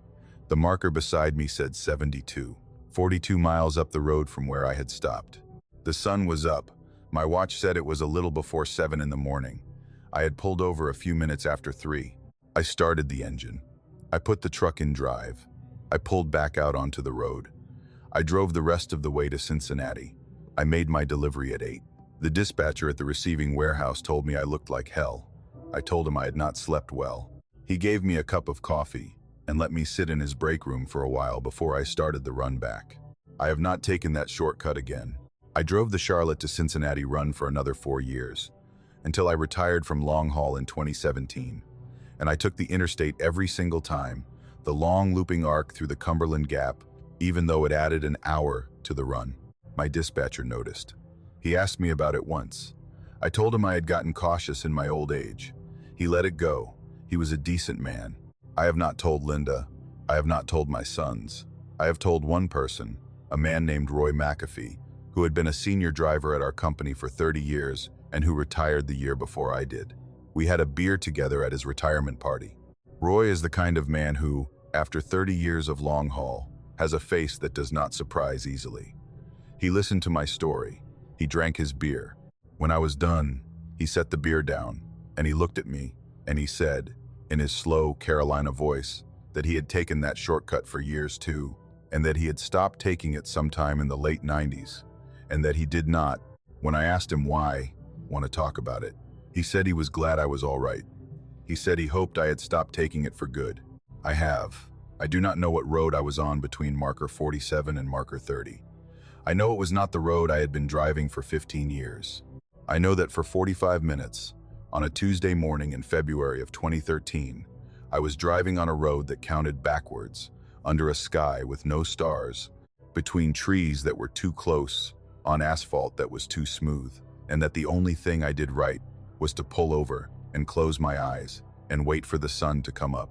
I do not know if I would have come out of it if I had kept driving. I do not know what was at the end of marker 0 or marker -1 or wherever the road I was on was leading.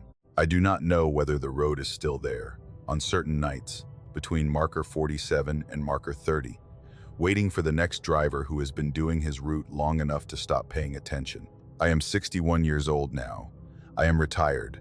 I sit on my porch in the evenings with Linda and Pete, and I drink a single beer, and I watch the sun go down over the small piece of country where we have lived for 30 years, and I am, in the small, careful way of a man who has come back from a place he should not have been, grateful. I am grateful for the porch. I am grateful for Linda. I am grateful for the beagle. I am grateful, most of all, for the eyes I closed in the cab of a truck on a winter night in eastern Kentucky, and for whatever it was that opened them again, and for the marker that read 72 when I did.